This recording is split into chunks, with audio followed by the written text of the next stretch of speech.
السلام علیکم ورحمۃ اللہ وبرکاتہ نحمده ونصلی علی رسول الکریم اما بعد اعوذ باللہ من الشیطان الرجیم بسم اللہ الرحمن الرحیم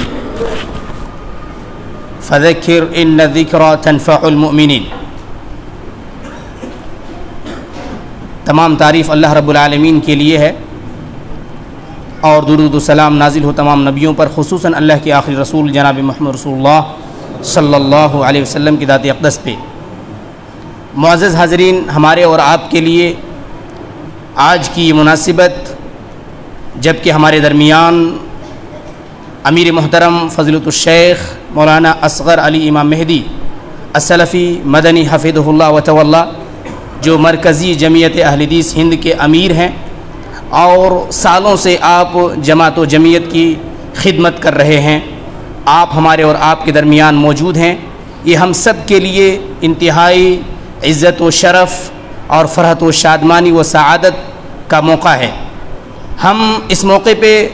شیخ محترم، امیر محترم اور دیگر تمام ذمہ داران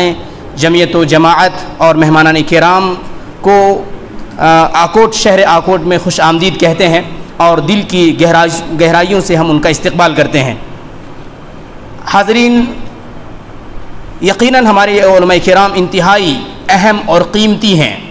ان کی آمد کا انتظار لوگ پلکیں بچھا کر کرتے ہیں، لیکن بے شمار لوگ ہیں جو ان سے ملاقات سے محروم رہتے ہیں اور ہیں۔ لوگ چاہتے ہیں کہ وہ ہمارے یہاں تشریف لائیں، دعوت نامے بھیجتے ہیں اور الگ الگ طریقوں سے انہیں بلاتے ہیں، لیکن ہمارے علماء کرام اور ذمہ داران جمعیت کی مصروفیات اور بے شمار کام کاج، جو ذمہ داریاں ہم نے اور تمام احباب جماعت نے دے رکھی ہے، اس کو نباہ کرنے میں یہ اس قدر مصروف ہوتے ہیں کہ ہر جگہ وقت دینا اور ہر جگہ پہنچنا ظاہر سی بات ہے ممکن نہیں ہوتا۔ لیکن یہ ہماری اور آپ کی خوش قسمتی ہے کہ ایک دورے کی مناسبت سے شہر آکوٹ میں ہمارے امیر محترم اور ذمہ داران جمعیت کا آنا ہوا ہے۔ اسے ہمیں اور آپ کو ایک غنیمت کے طور پر دیکھنا چاہیے، اور الحمدللہ ذمہ داران جمعیت آکوٹ نے، جمعیت اہل حدیث آکوٹ نے اسے غنیمت کے طور پر دیکھا۔ اس موقع کی قیمت کو سمجھتے ہوئے شیخ محترم کے ایک خطاب کا نظم کیا، لہذا اس مناسبت سے انشاءاللہ ہم شیخ محترم کا خطاب سنیں گے اور ہمارے مولانا سرفراز اثری حفظہ اللہ بھی مختصر خطاب فرمائیں گے۔ اب بغیر میں اپنی بات کو کسی بھی قسم کی طول و تطویل دیتے ہوئے میں چاہتا ہوں کہ پروگرام کا باضابطہ قرآن مجید کی تلاوت سے آغاز ہو، لہذا اس کے لیے میں حافظ محمد شاکر، متعلم جامعہ محمدیہ منصورہ مالیگاؤں کو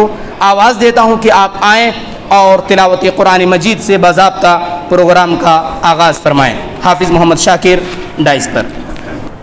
السلام علیکم ورحمۃ اللہ وبرکاتہ۔ اعوذ باللہ من الشیطان الرجیم،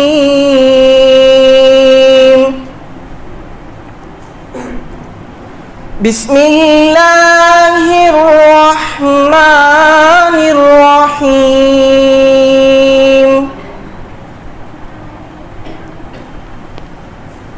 یا ایہا الذین آمنوا لا تکونوا کالذین آذوا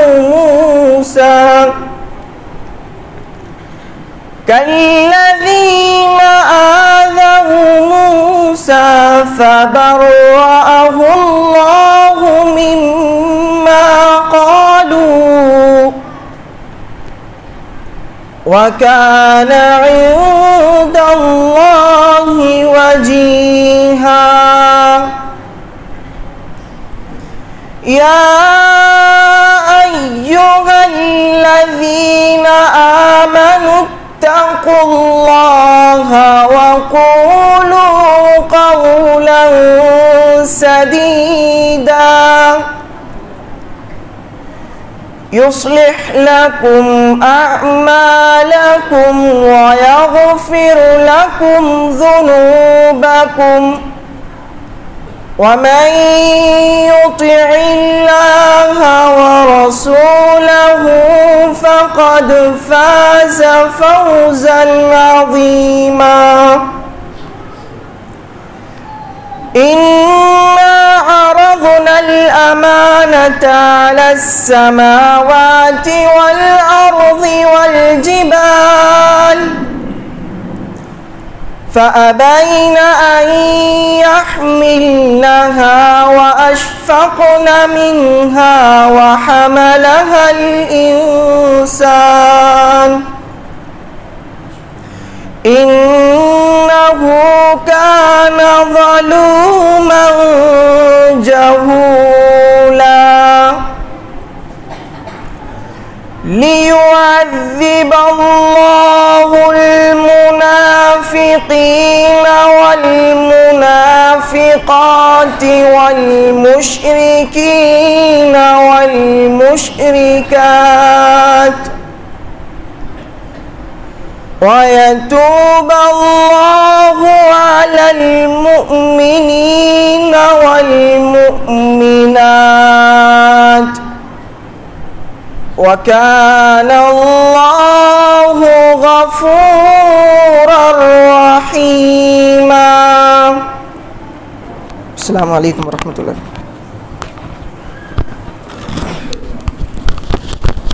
ماشاء اللہ بارک اللہ فی علمک و عمرک حیک اللہ و قواک. اللہ تبارک و تعالیٰ آپ کے علم میں برکت عطا فرمائے. تلاوت قرآن مجید سنتے ہوئے ایسا محسوس ہو رہا تھا کہ ہم تادیر قرآن کریم کی تلاوت سنتے رہیں، اور کیوں نہ ہو جب کہ قرآن مجید ہمارے اور آپ کے ایمان کے اساس میں سے ہے. وحی الہی ہے، اللہ تبارک و تعالیٰ کا کلام ہے، ایک زندہ معجزہ ہے، اور جب سے یہ دنیا بنی یہ آخری اور پہلی اور آخری کتاب ہے جس کو اللہ تبارک و تعالیٰ نے ہمیشہ کے لیے تمام طرح کے تحریفات سے محفوظ کر دیا ہے. اور پھر اللہ کے رسول صلی اللہ علیہ وسلم کے اس دنیا سے فوت ہو جانے کے بعد جو دو بنیادیں اللہ کے رسول نے ہمیں اور آپ کو جس کے اوپر قائم رہنے کا حکم دیا، کتاب اللہ اور سنت رسول اللہ میں سے کتاب اللہ ہے.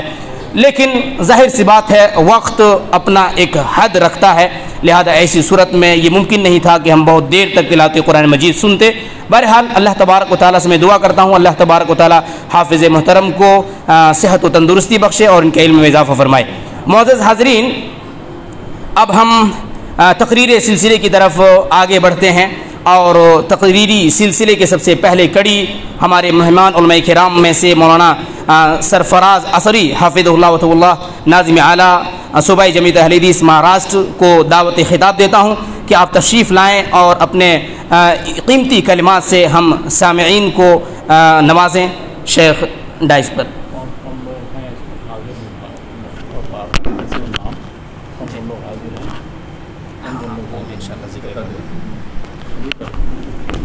یہی تمام نام ہے. ایک منٹ. معزز حاضرین، ہمارے اور آپ کے لیے یہ جاننا بھی انتہائی باعث مسرت ہوگی کہ ہمارے درمیان ہمارے مہمانوں میں سے جیسا کہ آپ دیکھ رہے ہیں امیر محترم فضیلۃ الشیخ مولانا اصغر علی امام مہدی حفظہ اللہ تشریف رکھتے ہیں. اسی طریقے سے جناب وکیل پرویز حفظہ اللہ امیر ہیں صوبائی جمعیت اہل حدیث مہاراشٹر کے. شیخ مولانا سرفراز عصری حفظہ اللہ جنہیں میں نے دعوت خطاب دیا، انشاءاللہ ہم قریب اب ان کو سنیں گے. اسی طریقے سے جناب حنیف انعامدار صاحب حفظہ اللہ خازن ہیں صوبائی جمعیت اہل حدیث مہاراشٹر کے، اور جناب شیخ عظمت اللہ صاحب نائب ناظم ہیں صوبائی جمعیت اہل حدیث مہاراشٹر کے. یہ تمام احباب جماعت اور ذمہ داران جماعت و جمعیت ہمارے اور آپ کے درمیان تشریف رکھتے ہیں. ہمارے اور آپ کے لیے بہت ہی خوشی اور مسرت کا یہ موقع ہے. فضیلۃ الشیخ مولانا سرفراز عصری حفظہ اللہ سے میں گزارش کروں گا کہ آپ آئیں اور اپنے قیمتی کلمات سے ہم تمام لوگوں کو نوازیں. الحمدللہ وحدہ والصلاة والسلام علی من لا نبی بعد، اما بعد فاعوذ باللہ من الشیطان الرجیم، بسم اللہ الرحمن الرحیم. وَأَنزَلْنَا إِلَيْكَ الذِّكْرَ لِتُبَيِّنَ لِلنَّاسِ مَا نُزِّلَ إِلَيْهِمْ.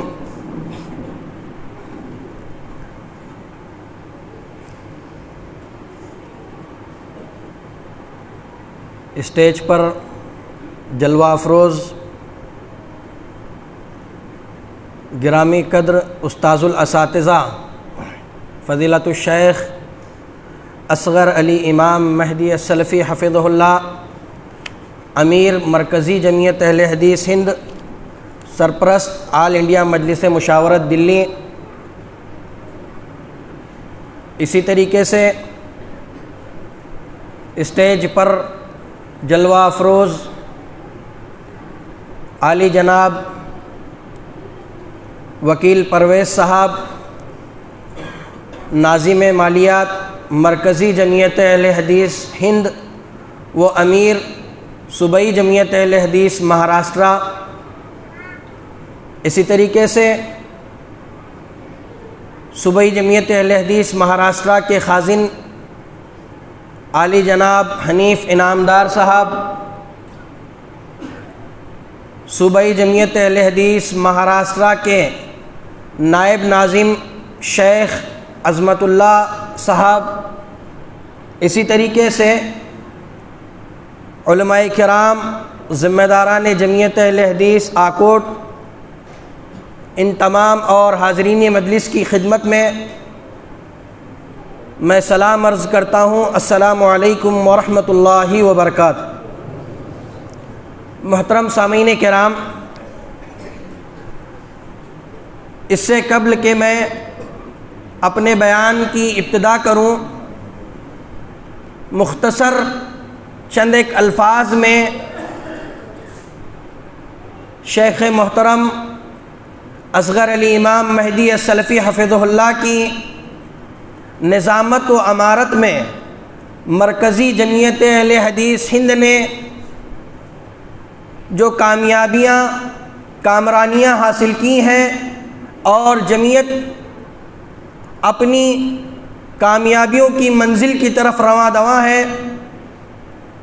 چند ایک جھلکی پیش کرنا چاہتا ہوں۔ سب سے پہلے یہ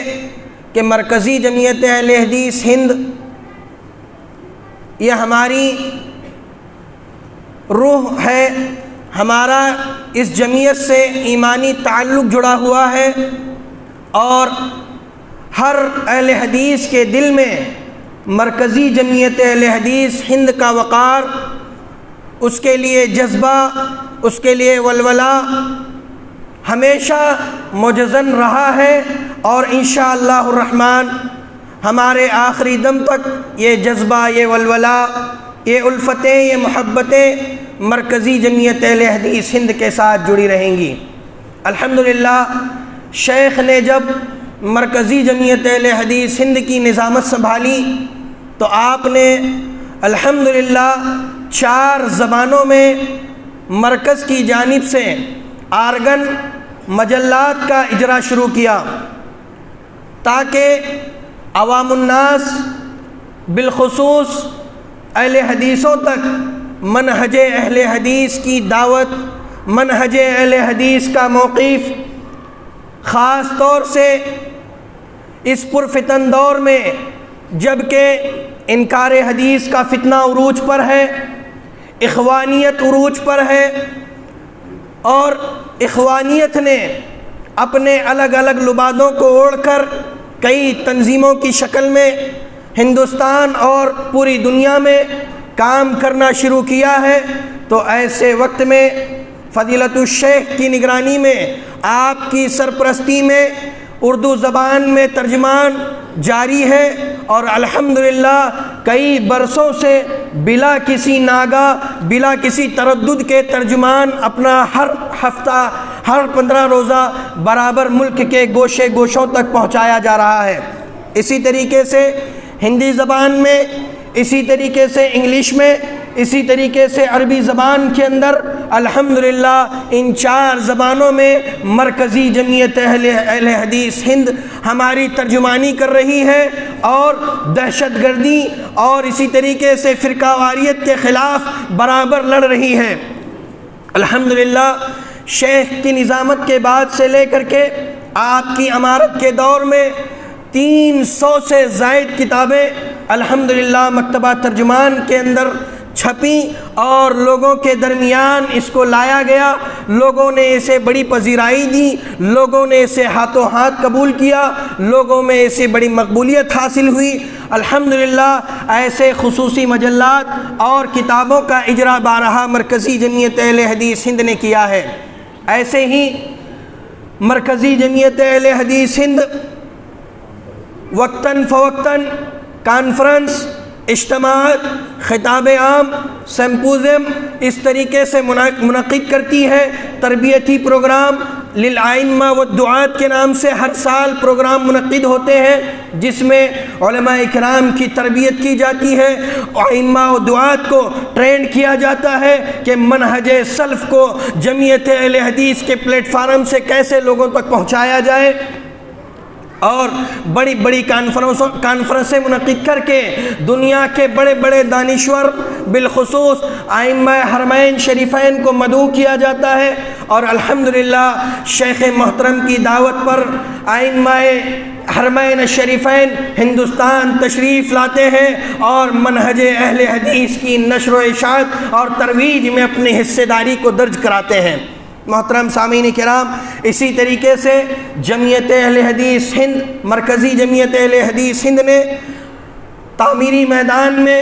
کئی بڑی بڑی بلڈنگیں اور مساجد کو تعمیر کرایا ہے، اور الحمدللہ یہ قافلہ اور یہ کارواں اپنی منزلوں کی طرف رواں دواں ہے۔ اسی طریقے سے مسلم تنظیموں سے رابطہ کرنا اور ملکی سطح پر مسلمانوں کے مسائل کو حل کرنے میں شیخ محترم نے بہت بہترین کردار ادا کیا ہے، جس پر ہم شیخ محترم کے شکر گزار ہیں کہ اللہ تبارک و تعالی نے آپ جیسی علمی شخصیت، فہیم شخصیت، ذی علم شخصیت مرکز کو سونپی ہے، اور جس کی وجہ سے الحمدللہ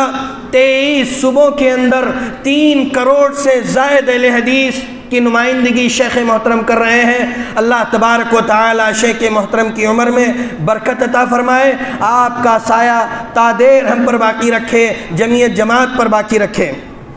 محترم سامعین کرام، مرکزی جمعیت کی جو کارکردگیاں ہیں اسے بیان کرنے کے لیے، بتلانے کے لیے ایک لمبا وقت درکار ہے، لیکن وقت اس بات کی اجازت نہیں دیتا کہ مزید اور کچھ مرکزی جمعیت اہل حدیث ہند کے متعلق کچھ کہا جائے۔ چلیے کچھ صوبے سے متعلق معلومات آپ کے گوشے گزار کر دوں۔ صوبائی جمعیت اہل حدیث مہاراشٹرا کا انتخاب 18 اگست 2019 کو دستوری طور پر مرکز کی نمائندگی میں مرکز کے مشاہد فضیلت الشیخ ہارون سنابلی کی موجودگی میں یہ دستوری طور پر انتخاب عمل میں آیا۔ اس کے بعد جو صوبائی جمعیت اہل حدیث کو جو وقت ملا وہ 7 سے 8 مہینے کا ملا، جس کے بعد ملک میں لاک ڈاؤن کی صورت اور کیفیت پیدا ہو گئی، جس کی وجہ سے صوبائی جمعیت اہل حدیث مہاراشٹرا نے زیادہ کچھ کام تو نہیں کیا، لیکن جو کچھ کام ہم نے کیا ہے اس کا مختصر سا خاکہ پیش کر دیتا ہوں۔ الحمدللہ اس قلیل مدت میں صوبائی جمعیت اہل حدیث مہاراشٹرا نے کئی ایک کانفرنسیں کی، جس میں وروڑ کے اندر اتحاد امت کے نام سے کانفرنس منعقد ہوئی، سندور جنا گھاٹ میں اجلاس عام ہوا، کولہاپور میں اجلاس عام ہوا، پونا کے اندر کئی مرتبہ اجلاس عام کیا گیا۔ اسی طریقے سے آپ کے علم میں یہ بات لائی جائے کہ پونا شہر میں کئی سالوں سے جمعیت کے افراد کام کر رہے تھے، لیکن ان کے لیے کوئی پلیٹ فارم نہیں تھا۔ الحمدللہ صوبائی جمعیت کے انتخاب کے بعد ہم نے سب سے پہلا جمعیت کا قیام پونا کے اندر کیا، جس کے بعد وہاں بہت اچھے انداز میں کام چلا۔ اس کے علاوہ شرور ہے، سری رام پور ہے، اورنگ آباد ہے، احمد نگر ہے، ناسک ہے، جالنا ہے اور کولار ہے۔ ایسے کئی جگہوں پر الحمدللہ ہم لوگوں کے اجلاس اور کانفرنسیں منعقد ہوئی۔ اسی طریقے سے درس و دروس کا اہتمام کیا جاتا ہے، اور مہاراشٹرا کے اندر بالخصوص عوام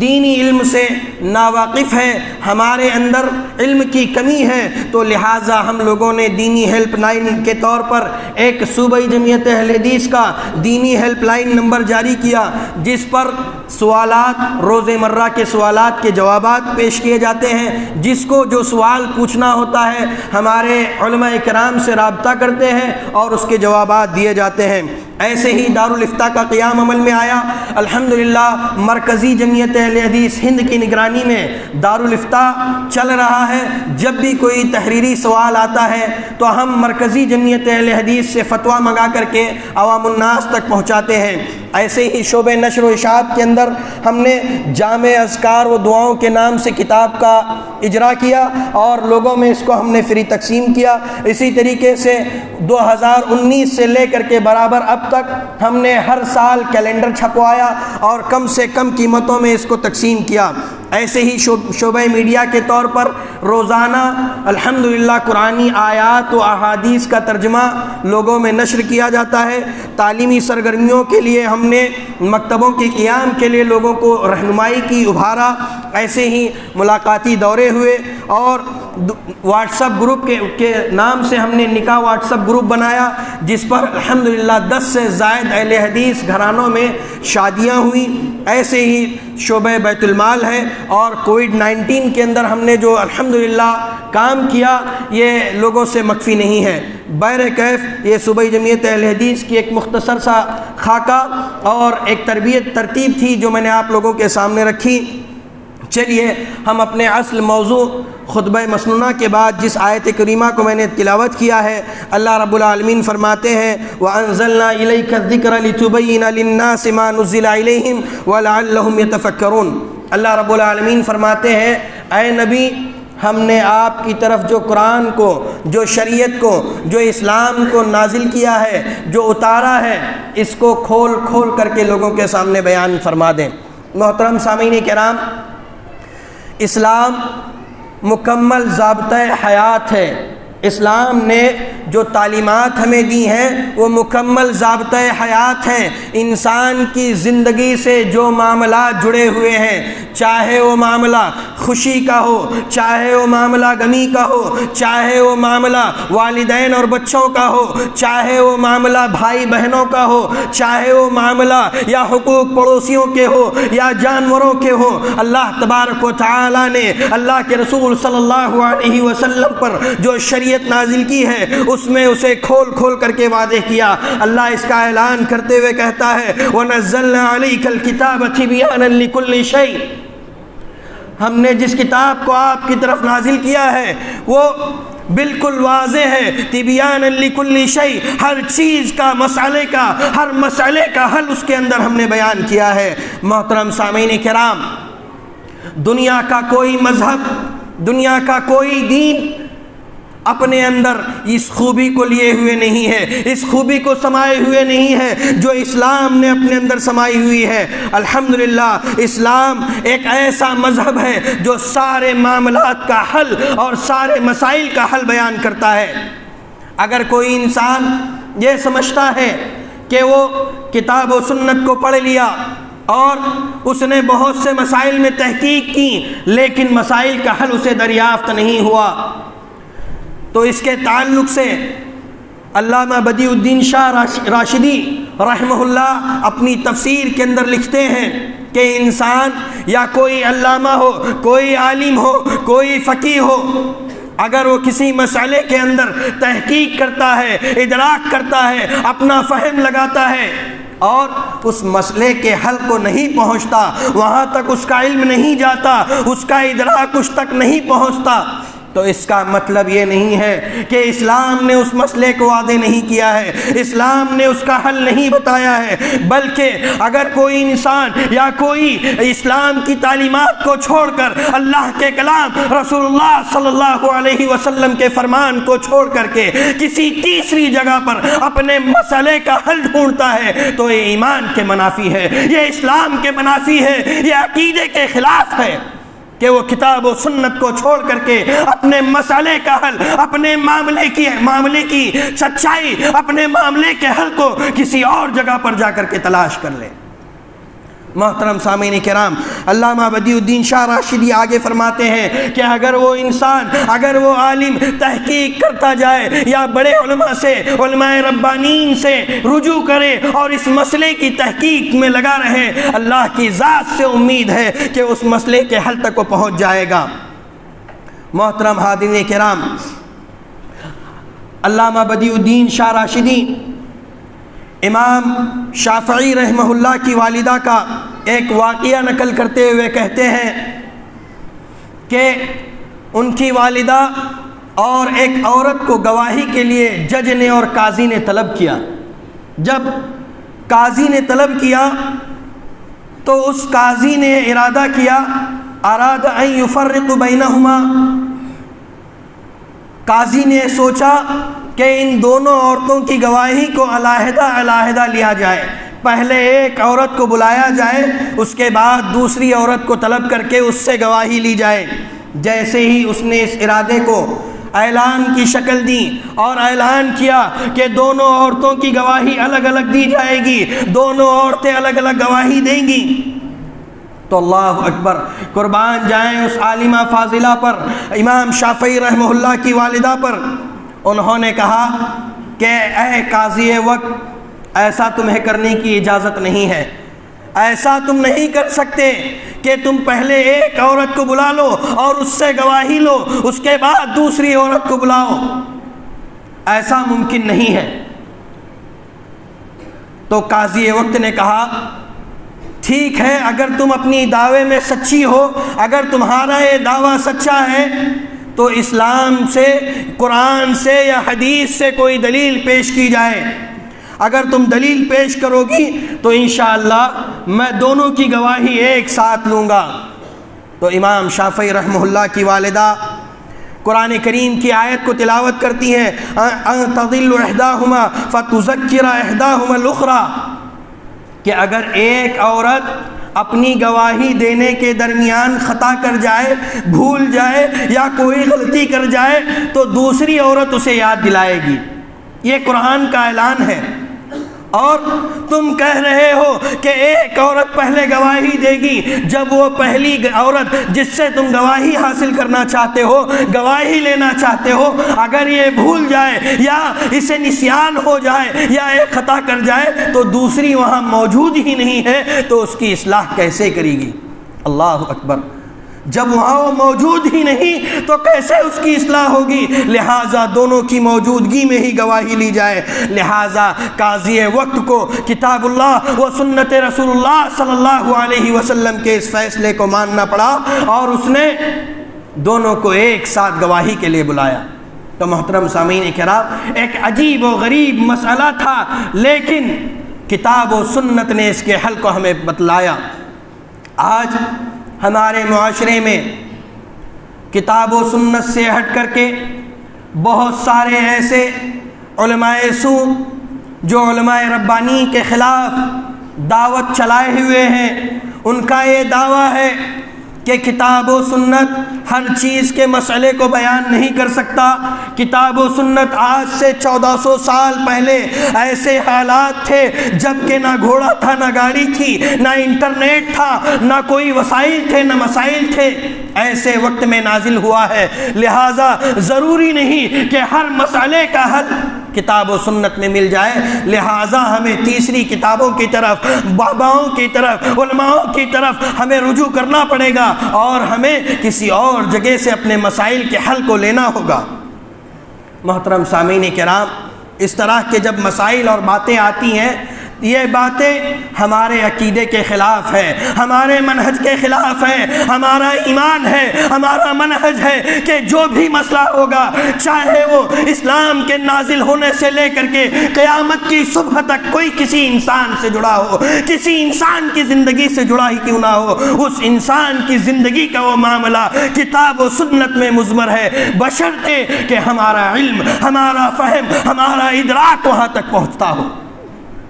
محترم حاضرین کرام، اس کی بھی ایک مثال میں آپ لوگوں کو پیش کر دوں۔ ایک عورت کا نکاح اور شادی ہو جاتی ہے، شادی کے 6 ہی مہینے گزرے تھے کہ اس عورت کے یہاں بچے کی ولادت ہوتی ہے۔ 6 مہینے کے بعد بچہ اس کے گھر پیدا ہوتا ہے، ڈیلیوری ہو جاتی ہے۔ جیسے ہی یہ معاملہ اس کے گھر والوں کو پتہ چلا، خاندان میں پتہ چلا، اعزاء و اقارب کو معلوم ہوا کہ فلاں کی عورت کو 6 مہینے میں بچہ ہوا ہے شادی کے بعد،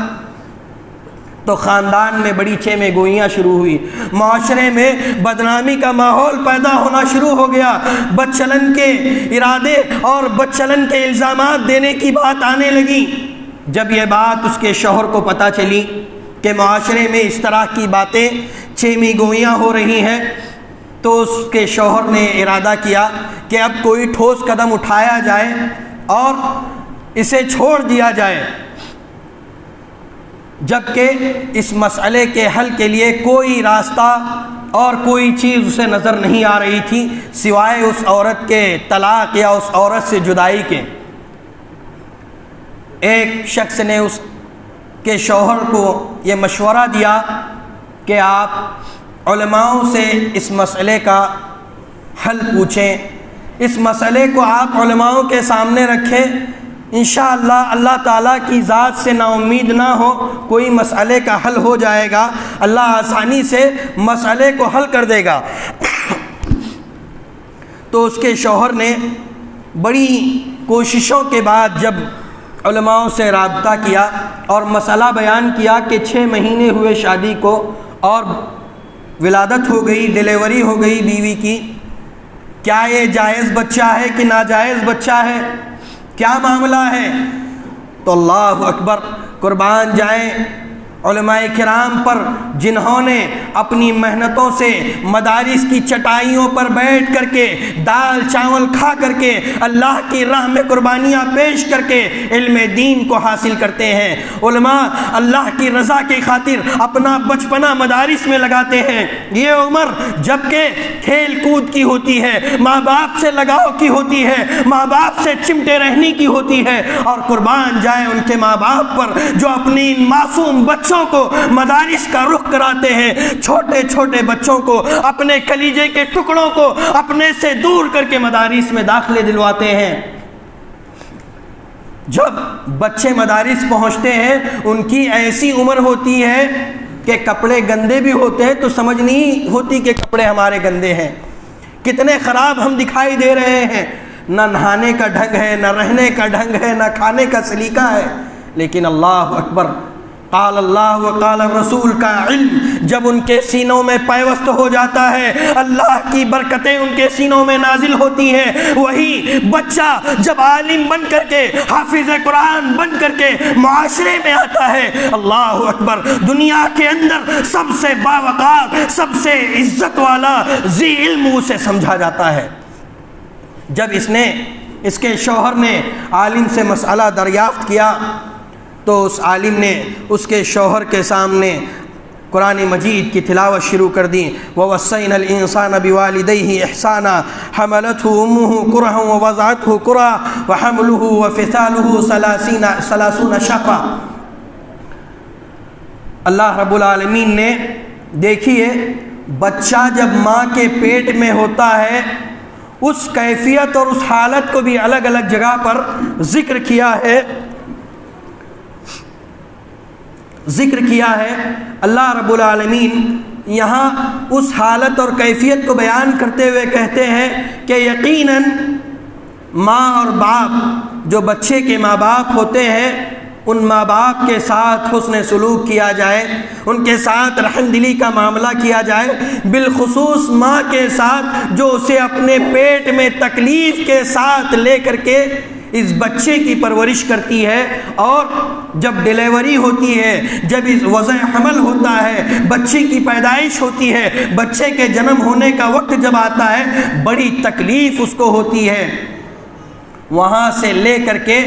دودھ پلانے اور دودھ کو چھوڑنے تک کی جو مدت ہوتی ہے 30 شہرا، حمل کے ٹھہرنے سے لے کر کے وضع حمل، دودھ پلانا اور دودھ چھڑانے تک کو اللہ رب العالمین نے ذکر کرتے ہوئے کہا 30 شہرا، یہ 30 مہینے کی مدت ہوتی ہے۔ اور ایک جگہ اللہ رب العالمین نے دودھ کی جو مدت ہے، مدت رضاعت جس کو کہا جاتا ہے، بچے کو جو دودھ پلایا جاتا ہے، حولین کاملین کہا کہ 2 سال بچے کو دودھ پلایا جاتا ہے۔ 2 سال کتنے مہینے بنتے ہیں؟ 24 مہینے بنتے ہیں۔ 30 مہینے سے 24 مہینوں کو اگر نکال دیا جائے تو بچتے 6 مہینے ہیں۔ اس عالم ربانی نے کہا کہ 2 سال بچے کو دودھ پلانے کی مدت ہے، بچتے 6 مہینے ہیں، وہ 6 مہینے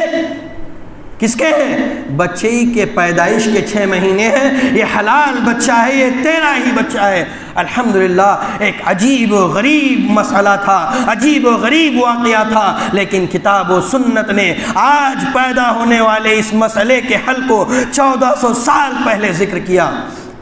تو محترم سامعین کرام، وقت کی قلت ہے، چٹھی آ رہی ہے، ورنہ اور بھی بہت سارے مسائل، بہت سے ایسے واقعات جو کتاب و سنت سے مسائل کا اخذ کرنا، کتاب و سنت سے مسائل کو لینا، اس پر بیان کرنا تھا، لیکن وقت کی قلت کے باعث میں اپنی بات کو ختم کرتے ہوئے شکر گزار ہوں جمعیت اہل حدیث آکوٹ کا کہ انہوں نے اپنی دعوت پر صوبائی جمعیت اہل حدیث مہاراشٹرا اور مرکزی جمعیت اہل حدیث ہند کو یہاں مدعو کیا اور الحمدللہ ہمیں یہاں بلایا، بڑی عزت و تکریم کی۔ اللہ جزائے خیر عطا فرمائے یہاں کے ذمہ داران کو، علماء کرام کو، ائمہ کرام کو اور تمام احباب جمعیت کو۔ السلام علیکم ورحمۃ اللہ وبرکاتہ۔ السلام ورحمۃ اللہ وبرکاتہ۔ جزاک اللہ خیر واحسن الجزاء۔ ماشاء اللہ شیخ محترم انتہائی علمی خطاب فرما رہے تھے، فقہ و فقاہت، دینی علوم کی اہمیت، کس طریقے سے دنیا کے بڑے بڑے مسائل جہاں پہ اہل جہاں حیران و پریشان نظر آتے ہیں، کتاب و سنت ان مسائل کو کس طریقے سے چٹکیوں میں حل پیش کر دیتا ہے۔ یہ ایک معجزہ ہے، ظاہر سی بات ہے، اور یہ معجزہ زندہ معجزہ ہے کتاب و سنت کے اندر جو موجود ہے۔ بہرحال خواہش تھی دیر تک سنتے، شیخ جیسی شخصیت کو اتنا کم وقت میں سننا، ظاہر سی بات ہے تشنگی باقی رہ جاتی ہے۔ انشاءاللہ کسی اور موقع سے ہم اس تشنگی کو بجھائیں گے۔ آج کے لیے اتنے ہی۔ اب ہم اپنے مؤقر مہمان محترم فضیلۃ الشیخ اصغر علی امام مہدی حفظہ اللہ، جو امیر ہیں مرکزی جمعیت اہل حدیث ہند کے، دوسرے لفظوں میں اگر کہا جائے تو تمام ہندوستانی اہل حدیثوں کے نمائندے ہیں، ٹھیک ہے، اور اسی طریقے سے آپ آل انڈیا مسلم پرسنل لا بورڈ کے ایک مؤقر ممبر ہیں، آل انڈیا مسلم مجلس مشاورت کے سرپرست اور نائب صدر ہیں، فن حدیث کے موضوع پر سعودی عرب سے ملنے والا دنیا کا سب سے بڑا ایوارڈ یافتہ ہیں، ایک عظیم مناظر ہیں، بے شمار مناظرے کیے ہیں، جن میں ایک مناظرہ خود ہمارے ضلع سے بالکل بازو اور بغل والا ضلع جامتاڑا، اس وقت وہ دیوگھر ضلع میں پڑتا تھا، تو دیوگھر ضلع میں شیخ کا مناظرہ بریلیوں کے ساتھ ہوا، جو ہمارے شعور سے پہلے کا مناظرہ تھا، اور اس کے بعد شیخ نے کئی مناظرے کیے، جن میں مئو کا مناظرہ، تحریری، تقریری، ہر قسم کے مناظرے شیخ نے کیے، ایک عظیم مناظر ہیں، بے باک خطیب ہیں، خطابت کے میدان میں آپ انہیں شہ سوار کہہ سکتے ہیں، کوہنا مشق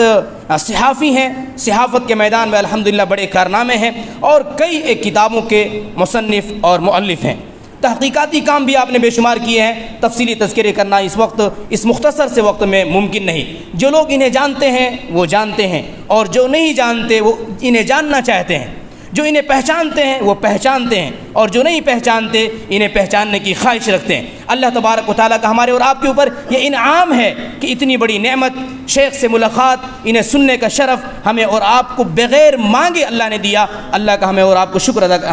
اللہ کا شکر گزار ہونا چاہیے۔ میں شیخ محترم کو نہایت ہی ادب و احترام اور پرخلوص دعوت پیش کرتا ہوں کہ آپ تشریف لائیں، عزت و احترام کے ساتھ، اور دل کی گہرائیوں سے میں آپ کو دعوت پیش کرتا ہوں کہ آپ تشریف لائیں، اور ہم حاضرین کی تشنگی علم کو بجھائیں، اور ہمیں آپ سے استفادے کا جو موقع ملا ہے اس سے بھرپور ہمیں اور آپ کو استفادے کا موقع مرحمت فرمائیں۔ فجزاک اللہ خیر۔ شیخ مائک پر، ڈائس پر۔ الحمد لله نحمده ونستعينه ونستغفره ونعوذ بالله من شرور أنفسنا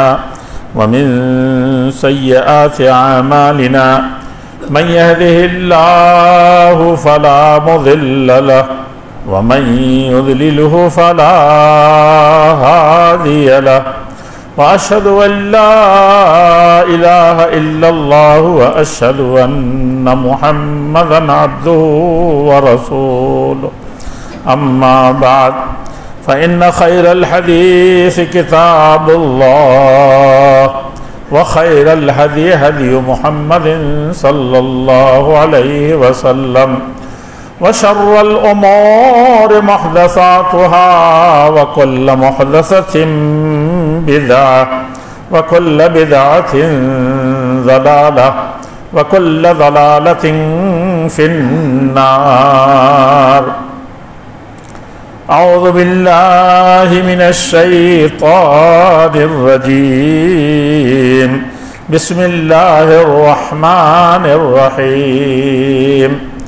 يا أيها الذين آمنوا اتقوا الله حق تقاته ولا تموتن إلا وأنتم مسلمون يا أيها الناس اتقوا ربكم الذي خلقكم من نفس واحدة وخلق منها زوجها وبث منهما رجالا كثيرا ونساء واتقوا الله الذي تساءلون به والأرحام إن الله كان عليكم رقيبا يا أيها الذين آمنوا اتقوا الله وقولوا قولا سديدا يصلح لكم أعمالكم ويغفر لكم ذنوبكم ومن يطع الله ورسوله فقد فاز ومن يطع الله ورسوله فقد فاز فوزا عظيما. بہت ہی معزز اور محترم میرے محبوب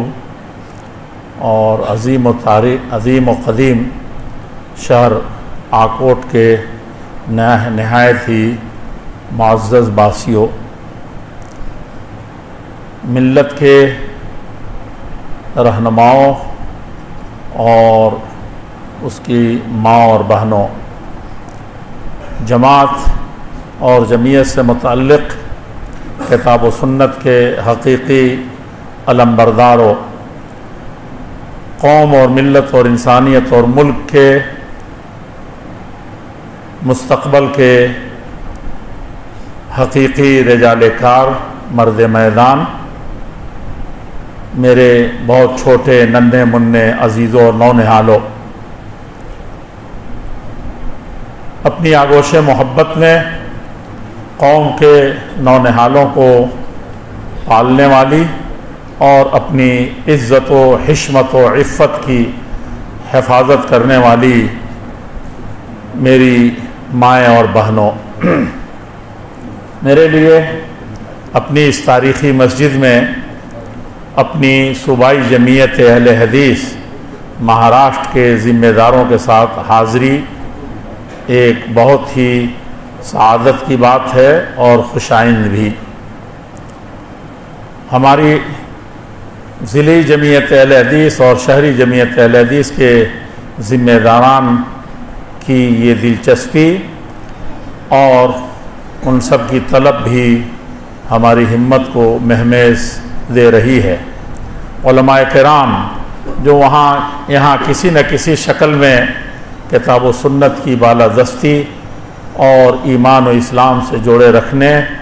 اور ہم کو ایک بہترین شہری بننے کا صحیح سبق سکھاتے ہیں، ہماری رہنمائی فرماتے ہیں، ان کا وجود اور ان کی رہنمائی ہمارے لیے بہت بڑی خوشی کی بات ہے۔ مساجد کے متولیان اور اس کے ائمہ اور خطبہ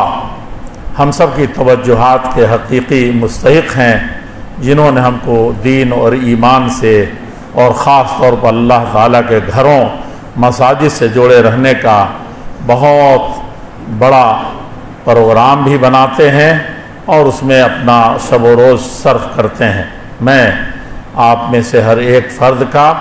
اس مناسبت سے اور دیگر تمام مناسبتیں جو دین اور ایمان اور انسانیت کے حوالے سے پیدا کی جاتی ہیں اور اس کو سر انجام دیا جاتا ہے، میں آپ تمام حضرات کا شکریہ ادا کرتا ہوں۔ بلکہ میں تو یہ عرض کروں گا آپ سے کہ آپ اللہ جل شانہ کا شکریہ ادا کریں، اللہ جل شانہ کے سامنے آنسو بہائیں خوشیوں کے، شکر گزاری کے جس نے آپ کو بحیثیت امام، بحیثیت خطیب، بحیثیت متولی، بحیثیت مصلی، بحیثیت نمازی، بحیثیت سامع یا اللہ کے راستے میں خرچ کر کے اپنے وقت کو اور اپنے مال کو اس طرح کی مجلسیں سجاتے ہیں اور انسانیت کو اس کا صحیح مقام اس دنیا میں دلانے کے لیے اور آخرت میں سرخروئی کے لیے آپ کو اللہ جل شانہ نے چنا ہے۔ منت منے کہ خدمت سلطان ہمی کنی، منت از و شناس کے بخدمت بداشت۔ لوگوں کیوں تم اس قدر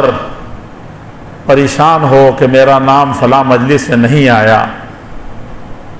میرا شکریہ نہیں ادا کیا گیا، میری خدمات کو نہیں گنایا گیا، میری قربانیوں کا کوئی صلہ نہیں ملا؟ ایسا مت سوچو، بلکہ تم اللہ جل شانہ کا شکر گزار بنو کہ جس نے تم کو اس کام کے لیے چن لیا تھا۔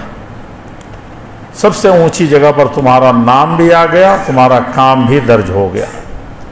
فارسی کا جو شعر میں نے پڑھا اس میں کسی نے یہی کہا ہے دنیا کے وزیروں اور کابینہ کے لوگوں سے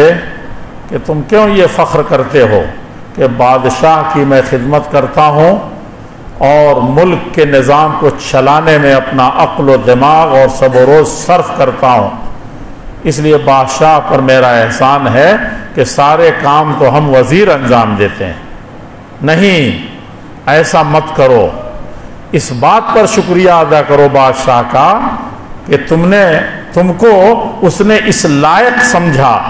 لاکھوں کروڑوں لوگوں میں سے کہ تم کو یہ مقام دیا کہ تم اس کام کو انجام دے،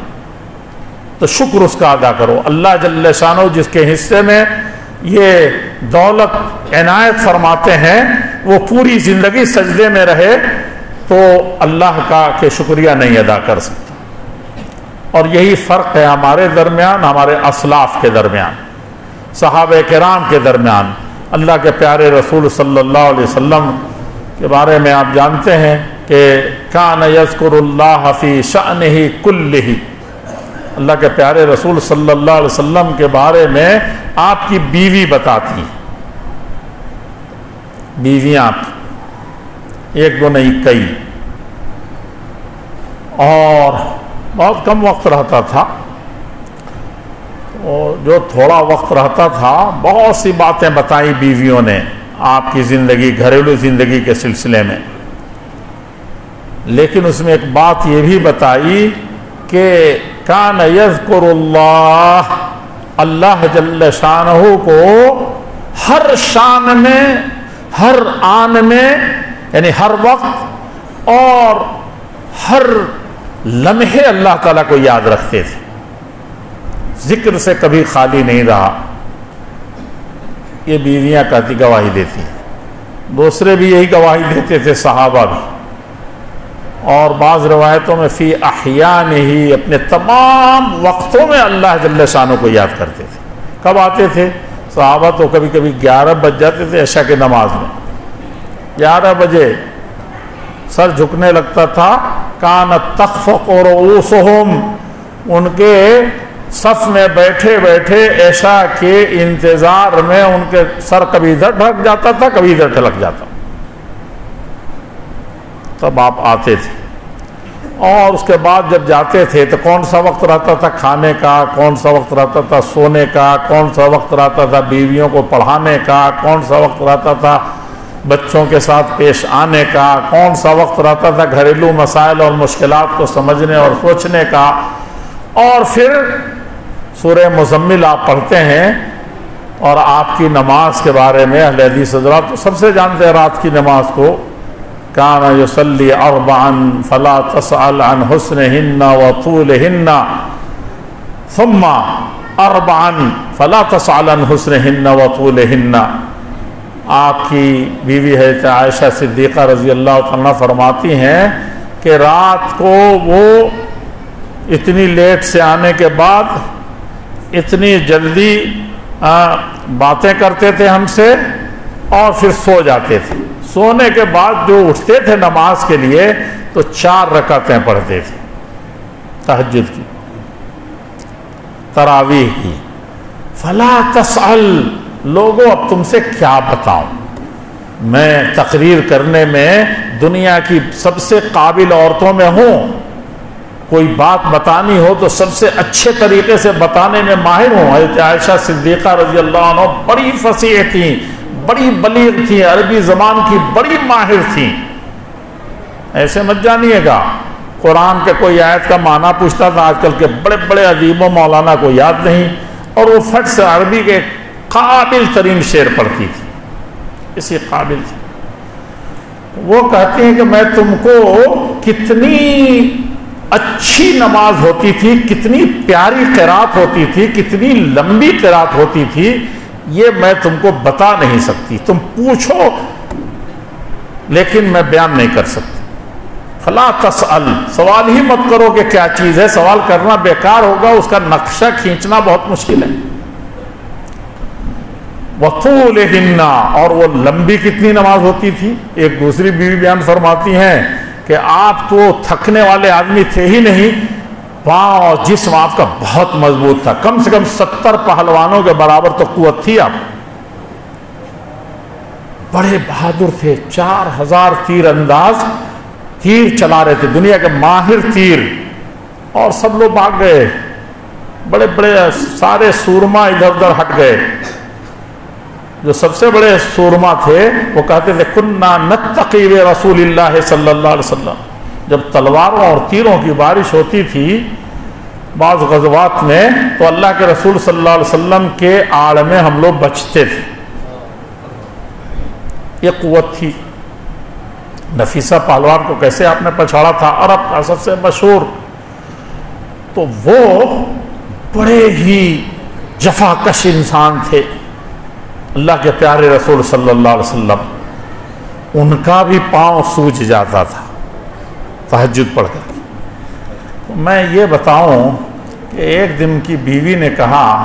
کہ اتنی محنت آپ کرتے ہیں، اللہ تعالیٰ نے کیا آپ کو بخش نہیں دیا ہے کیا؟ ہم کہتے ہیں کہ اے اللہ ساری مصیبتیں ہماری سر آتی ہیں،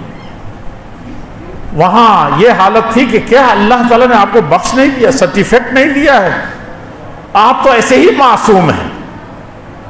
گناہوں سے بچے بچائے ہوئے ہیں آپ۔ تو آپ کہتے تھے افلا اکون عبدا شکورا، کیا میں اللہ کا جتنا بڑا احسان ہے اتنا ہی زیادہ میں شکر گزار نہ بنوں؟ مجھے جس سجدے کے بدلے اتنا بڑا مقام ملا ہے کہ ہم کو پھر سجدے کی لمبی سے لمبی نماز کی توفیق مل رہی ہے، اللہ ہی دے رہا ہے نا، تو اس اللہ کا شکریہ نہیں ادا کروں میں؟ اس سجدے کے بعد، اس جلسے کے بعد کوئی جلسہ ہی نہ ملے ہم کو، بلکہ اللہ نہ کرے کہ کوئی غلط جگہ غلط مجلس کی لت پڑ جائے، کیا ہوگا؟ اس سے بھی کوئی بدبخت ہوگا۔ نیکیوں کے بعد بدی کی طرف کوئی چلا جائے، اسلام کے بعد ایمان سے پلٹ جائے، تو اس سے بڑا روئے زمین میں کوئی بدبخت نہیں ہوتا۔ تو میرے عزیزوں، میرے بزرگوں، جب کوئی جلسہ سننے کی، جب کسی مدرسے میں پڑھنے کی، جب کسی دعا درود کی، کسی بھی طریقے سے کوئی بھی توفیق نیکی کی ہو، صدقہ و خیرات کرنے کی، تو کیا کرنا چاہیے؟ آنسو آ جانا چاہیے کہ اللہ تعالیٰ تو نے یہ نیکی ہمارے حصے میں رکھی ہے، تیرا کتنا شکریہ ادا کروں۔ ہم میں سے ایک بڑی خامی ہے کہ اللہ جل شانہ نے فرمایا ہے کہ وَقَلِيلٌ مِّنْ عِبَادِيَ الشُّكُورُ، میرے بندوں میں کتنے ہیں؟ بہت تھوڑے ہیں جو شکریہ ادا کرتے ہیں۔ تو آج تو اکثریت شکریہ نہیں ادا کرتی۔ جس کو علم مل گیا، جس کو دولت مل گئی، جس کو عزت تو میں نہیں کہوں گا، جس کو کرسی مل گئی، تو وہ سمجھتا ہے کہ ہم سے زیادہ کوئی قابل نہیں ہے۔ کسی کو تندرستی حاصل ہو گئی، دوسرے بیمار پڑ رہے ہیں، تو وہ اپنے آپ کو بڑا سمجھتا، کہا کہ لوگ میری طرف دیکھتے ہی نہیں، میرا شکریہ نہیں ادا کرتے، میں نے دولت اچھاوا کرتا ہوں مسجدوں پر، مدرسوں پر، غریبوں پر، میری تعریف نہیں ہو رہی ہے، میرا شکریہ نہیں ادا ہو رہا۔ تو اکثریت ہم میں سے یہ ہے کہ اللہ کی نعمتوں کو پا کر کے بڑی سی بلڈنگ بناتے ہیں تو اللہ یاد ہی نہیں رہتا ہے۔ بہت جو نیک ہیں ایسی بلڈنگوں پر حاذا من فضل ربی، نیک جو ہم لوگوں میں سے ہیں وہ بلڈنگ بناتے ہیں تو زیادہ نہیں اتراتے، وہ کیا کرتے ہیں گاڑی گھوڑا خریدتے ہیں تو اس پر فی ذالک فضل اللہ، یہ اللہ کا فضل ہے اتنا لکھ دیتے ہیں، اس پر بلڈنگ پر بھی لکھ دیتے ہیں۔ یہ کون سی؟ اور کبھی کبھی کچھ ہوں گے 150 میں سے کوئی تو ہوگا جو دل سے کہتا وذالک فضل اللہ، حقیقت میں یہ بلڈنگ اللہ نے دی ہے، نہیں تو جھوپڑی بھی ہم گناہوں کی وجہ سے، یا بہت سے ایسے ہیں جن کو ایک جھوپڑی بھی نصیب نہیں ہے، فٹ پاتھ پر زندگی گزار رہے ہیں۔ یہ جذبے کے ساتھ کم ہی لوگ ہم میں سے لکھتے ہیں، لیکن میں آئیے بتاؤں تو کتنے لوگ بچے؟ قلیل من عبادی الشکور، بہت تھوڑے ہیں جو بندے میرے شکر گزار ہیں، بہت تھوڑے۔ اور یہ شکر گزاری بھی ہماری کہاں ہے؟ دولت پا کر کے، کرسی لے کر کے، اور یہ کوئی شکریہ کا مقام ہی نہیں ہے۔ دولت مل گئی، بلڈنگ بنا لی آپ نے، یہ بھی کوئی شکر گزاری کا مقام ہے؟ ہو سکتا ہے یہ بلڈنگ وبال جان ہو جائے، ہو سکتا ہے کہ یہ بلڈنگ آپ کے لیے کوئی مصیبت کی گھڑی لائے، کوئی ضروری نہیں ہے کہ یہ آپ کی آخرت کے لیے کوئی بڑا سودا کرے۔ یہ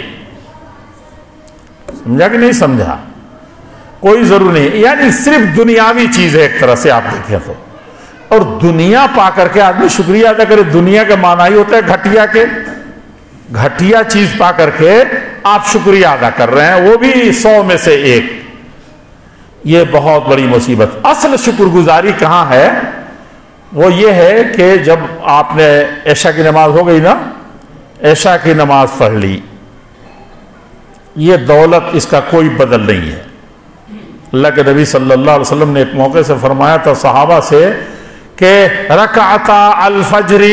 خیر من الدنیا وما فیہا۔ لوگوں جانتے ہو یہ فجر سے پہلے جو 2 رکعتیں پڑھتے ہیں، یہ پوری دنیا کی ساری سمپتیوں سے اور سارے کرسیوں سے، سب سے جو کچھ اس دنیا میں ہے، وما فیہا، اس دنیا میں آدم سے لے کر کے اور آخرت تک جتنی چیزیں ہوں گی، دولت، کرسی، عزت، وہ سب مل کر کے کتنی ہے؟ یہ 2 رکعتیں اس سب سے بہتر ہیں۔ ذرا تصور کیجئے، کبھی غور کیا ہم نے اس پر بھی؟ کبھی شکریہ ادا کیا ہے؟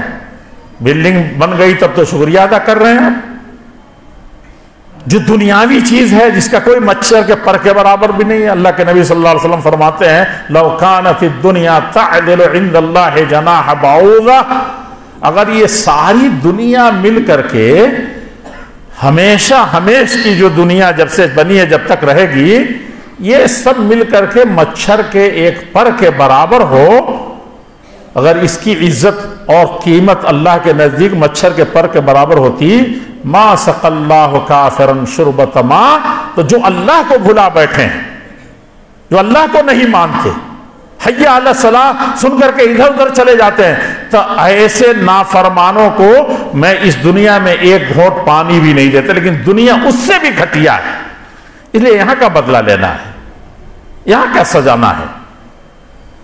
یہ تو کہیں کہیں ہماری بھلائی کے لیے کوئی جھٹکا لگتا ہے، کوئی مصیبت آتی ہے، اللہ نہ کرے کوئی زلزلہ آتا ہے، کوئی بیماری ہوتی ہے، تو یہ اللہ تعالیٰ کی طرف سے ایک رحمت ہوتی ہے کہ اب بھی تھوڑا سا جاگو، اللہ کے دین کی، اللہ کے اس نعمت کی قدر کرو، سنبھلو کچھ۔ یہ تو اللہ تعالیٰ کی طرف سے ایک وارننگ ہوتی ہے۔ اور جو نیک ہوتے ہیں بہت، جو اس زمانے میں ملتے نہیں، مشکل سے ملتے ہیں، وہ ان کے لیے ایک اللہ تعالیٰ کی طرف سے آزمائش ہوتی ہے۔ کہنے کا مطلب یہ ہے کہ اصل شکر گزاری کس پر ہے؟ اللہ کی نعمتوں پر۔ ہمارے پیارے نبی محمد الرسول اللہ صلی اللہ علیہ وسلم مزاج بنائیے، ساری نیکیاں، سارے مسائل حل ہو جائیں گے، اللہ کے نعمتوں کی قدر جان جائیں۔ اللہ کے پیارے رسول صلی اللہ علیہ وسلم ایسی نماز پڑھتے تھے کہ وہ ایسی دنیا کے سارے ولی مل کر کے نہیں پڑھ سکتے، اس دل سے نہیں، اس خشوع سے نہیں، اس خضوع سے نہیں، اللہ تعالیٰ کی طرف وہ ایسی حاضری نہیں ہو سکتی جو ایسی نماز آپ پڑھتے تھے۔ آپ سجدے میں جاتے تھے تو آپ کے سینے کے ٹوٹنے کی آواز آتی، رونے کی، روتے تھے تو ایسے لگ رہا تھا کہ ہانڈی کھول رہی ہو، بدبداہٹ کی آواز آ رہی ہو، صحابہ سنتے تھے، ایسی نماز پڑھتے تھے۔ ان تعبد اللہ کأنک تراہ فإن لم تکن تراہ فہو یراک. دوسری کان لہ عزیز کعزیز المرجل. کہا کہ ہاندھی جس طریقے سے کھولتی ہوئی دب تب کرتی ہے ویسے اللہ کے رسول کے سینے سے رونے کی آواز آتی تھی. صرف آنکھوں سے اور زبان سے نہیں, دل ٹوٹتا تھا اللہ تعالیٰ کی محبت میں, اللہ کے شکرانے میں. اور اللہ تعالیٰ کے سامنے گویا کھڑے ہوں, کسی حاکم کے سامنے, کسی وزیر اعظم کے سامنے, کسی دنیا کے بڑے جلاد کے سامنے نہیں,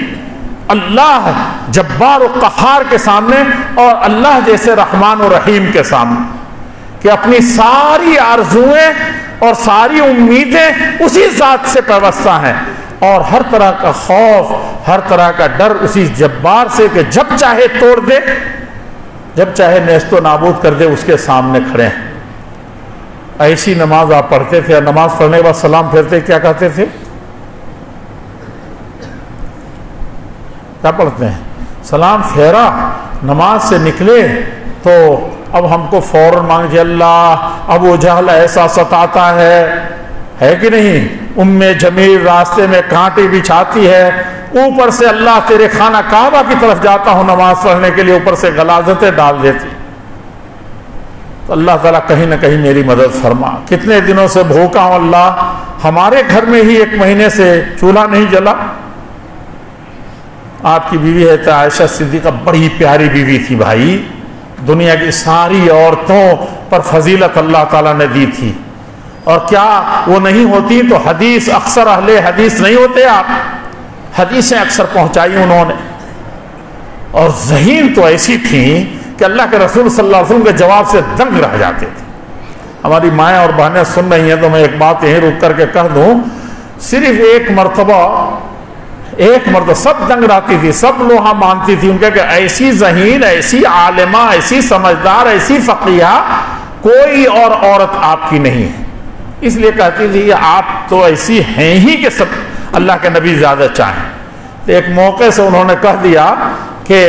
اپنی ایک سوکن کو کیا کہہ دیا, اللہ کے نبی نے فرمایا کہ ایسے ایسے ہوا. تو کہا کہ کس کی بات کر رہے ہیں, وہ جو ناٹی ہے. صفیہ رضی اللہ تعالیٰ عنہ کو کہا کہ وہ جو ناٹی ہیں,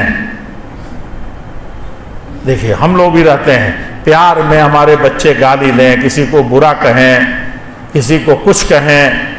آج ہم لوگ راستے میں آ رہے تھے, ہمارے ایک ساتھی نے ایک صاحب کا نام لیا تو تھوڑا عجیب طرح سے نام لیا, تو ایک صاحب نے ٹوک دیا. میں بہت زیادہ شکر گزار ہوا کہ اس مجلس میں اس طریقے سے چیز ہونے سے ہم سب لوگ شاید گناہگار ہوتے. بہت اچھا کیا انہوں نے, کہا کہ اس کو پردے میں رہنے دیجئے, یا جو دنیا جانتی ہے اس کو جاننے دیجئے, اپنی زبان سے نہیں کہنا ہے. بڑی شکر گزاری ہونی چاہیے. ہم لوگ اللہ کے نبی صلی اللہ علیہ وسلم جو اتنا چاہتے تھے, اپنی بیوی سے پیار سے ایک بات بتا رہے ہیں, لیکن وہاں آپ کا غصہ ہو گئے اور کہا کہ لو مزجت بماء البحر, آپ نے فرمایا کہ اگر سمندر کے پانی میں تمہارے اس ایک لفظ کو ڈال دیا جائے تو کیا ہوگا,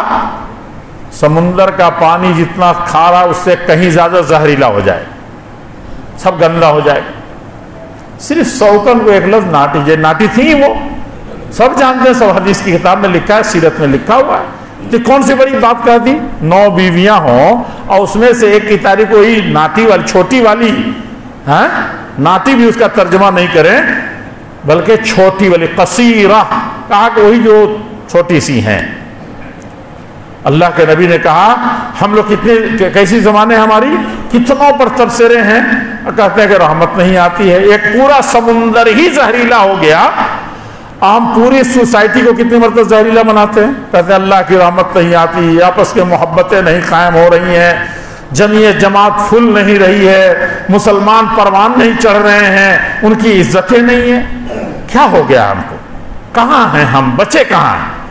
بہت غور کرنے کی ضرورت. ہم بھی تقریر کر رہے ہیں اس وقت, بہت آسان ہے تقریر کرنا, لوگوں اصل چیز یہ کام آنے والا نہیں ہے.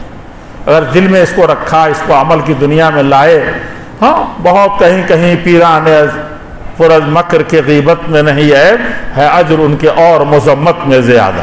کوئی آپ کے ایمان پر ڈاکہ ڈالتا ہے کہ نہیں, کسی کی جان کے لالے پڑ رہے ہیں, تو وہاں آپ کو اجازت ہے حدیث نے جیسے کوئی ہے کہ کوئی جھوٹا راوی بیان کر رہا ہے، کہنے بھائی وہ حدیث تو ہے نہیں، اللہ کے نبی پہ بہتان ہے، تو یہاں یہ صاف جھوٹ ہے۔ ایسی چند جگہوں کو چھوڑ کر کے بقیہ کہیں بھی کسی کی کسی طرح کی کوئی توہین اور غیبت اور حسد اور کینہ کسی بھی طریقے سے حرام ہے۔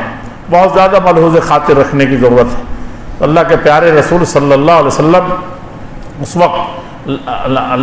نماز پڑھ کر کے جب فارغ ہوتے تھے تو کیا کہتے تھے؟ اللہ اکبر، یہ نہیں کہتے سلام پھیر کر کے، اللہ اکبر، اللہ جل شانہ تیری شان بہت اونچی ہے، اکبر تجھ سے بڑا تو کوئی ہے نہیں۔ اور یہ جو ساری مخلوق میں سب سے افضل محمد الرسول اللہ صلی اللہ علیہ وسلم ہیں، جنہوں نے عبادت کا حق ادا اگر ہو سکتا تھا تو حق ادا کرنے والے تھے۔ کوئی نبی اور ولی اس درجے کی عبادت نہیں کر سکتا تھا کیونکہ اتنا مقام ہی کسی کو نہیں ملا تھا۔ تو ویسی نماز پڑھنے کے بعد اللہ اکبر، اللہ تو بڑا ہے اور ہم تیرا ادنا حق بھی نہیں ادا کر سکتے، ایسی نماز پڑھی ہے جس کو میں نے بتایا۔ اور اس کے بعد استغفر اللہ استغفر اللہ استغفر اللہ، کئی مرتبہ کہتے تھے؟ 3 مرتبہ استغفر اللہ۔ کبھی گناہ کا تصور نہیں ہوتا تھا، معصوم تھے، ایسی نماز پڑھی، اس کے بعد اللہ سے معافی مانگنے کا کیا تک ہے بھائی؟ استغفر اللہ، مجھے معاف فرما دینا، اللہ جل شانہ مجھے بخش دینا، تو بہت بڑا ہے اور میں نے جو کچھ کیا ہے، جو کچھ کرتا ہوں، کوئی لمحہ تو خالی جاتا نہیں تیری یاد سے، لیکن تیرا حق نہیں ادا ہو رہا، یہی کم بڑا معاملہ تو نہیں ہے، اس لیے بخش دے ہم کو۔ اور اس کے بعد رب اعنی، میرے پروردگار۔ اب دیکھیے اللہ سے لو کیسے لگا رہے ہیں، کیا ماں رب، اے میرے پروردگار، میرے پالنہار، مجھے تو ہی نے پال کر کے، تو ہی نے ہم کو اتنا بڑا بنایا ہے اور ہم کو جو مقام دیا ساری انسانیت پر، پوری مخلوق پر سب سے افضل بنایا ہے اللہ جل شانہ، تو ہی تو میرا رب ہے، پالنہار ہے۔ جو پالنے والا اس کے سامنے ہم کیا ہیں؟ کچھ نہیں۔ تو اب میری مدد فرما دے، رب اعنی، میری مدد فرما، تو بڑا ہے اور میں چھوٹا۔ تو کیسی مدد فرما؟ اعنی، میری مدد فرما دے۔ خصوصی اعانت چاہیے اللہ تعالیٰ اعلیٰ ذکر کا،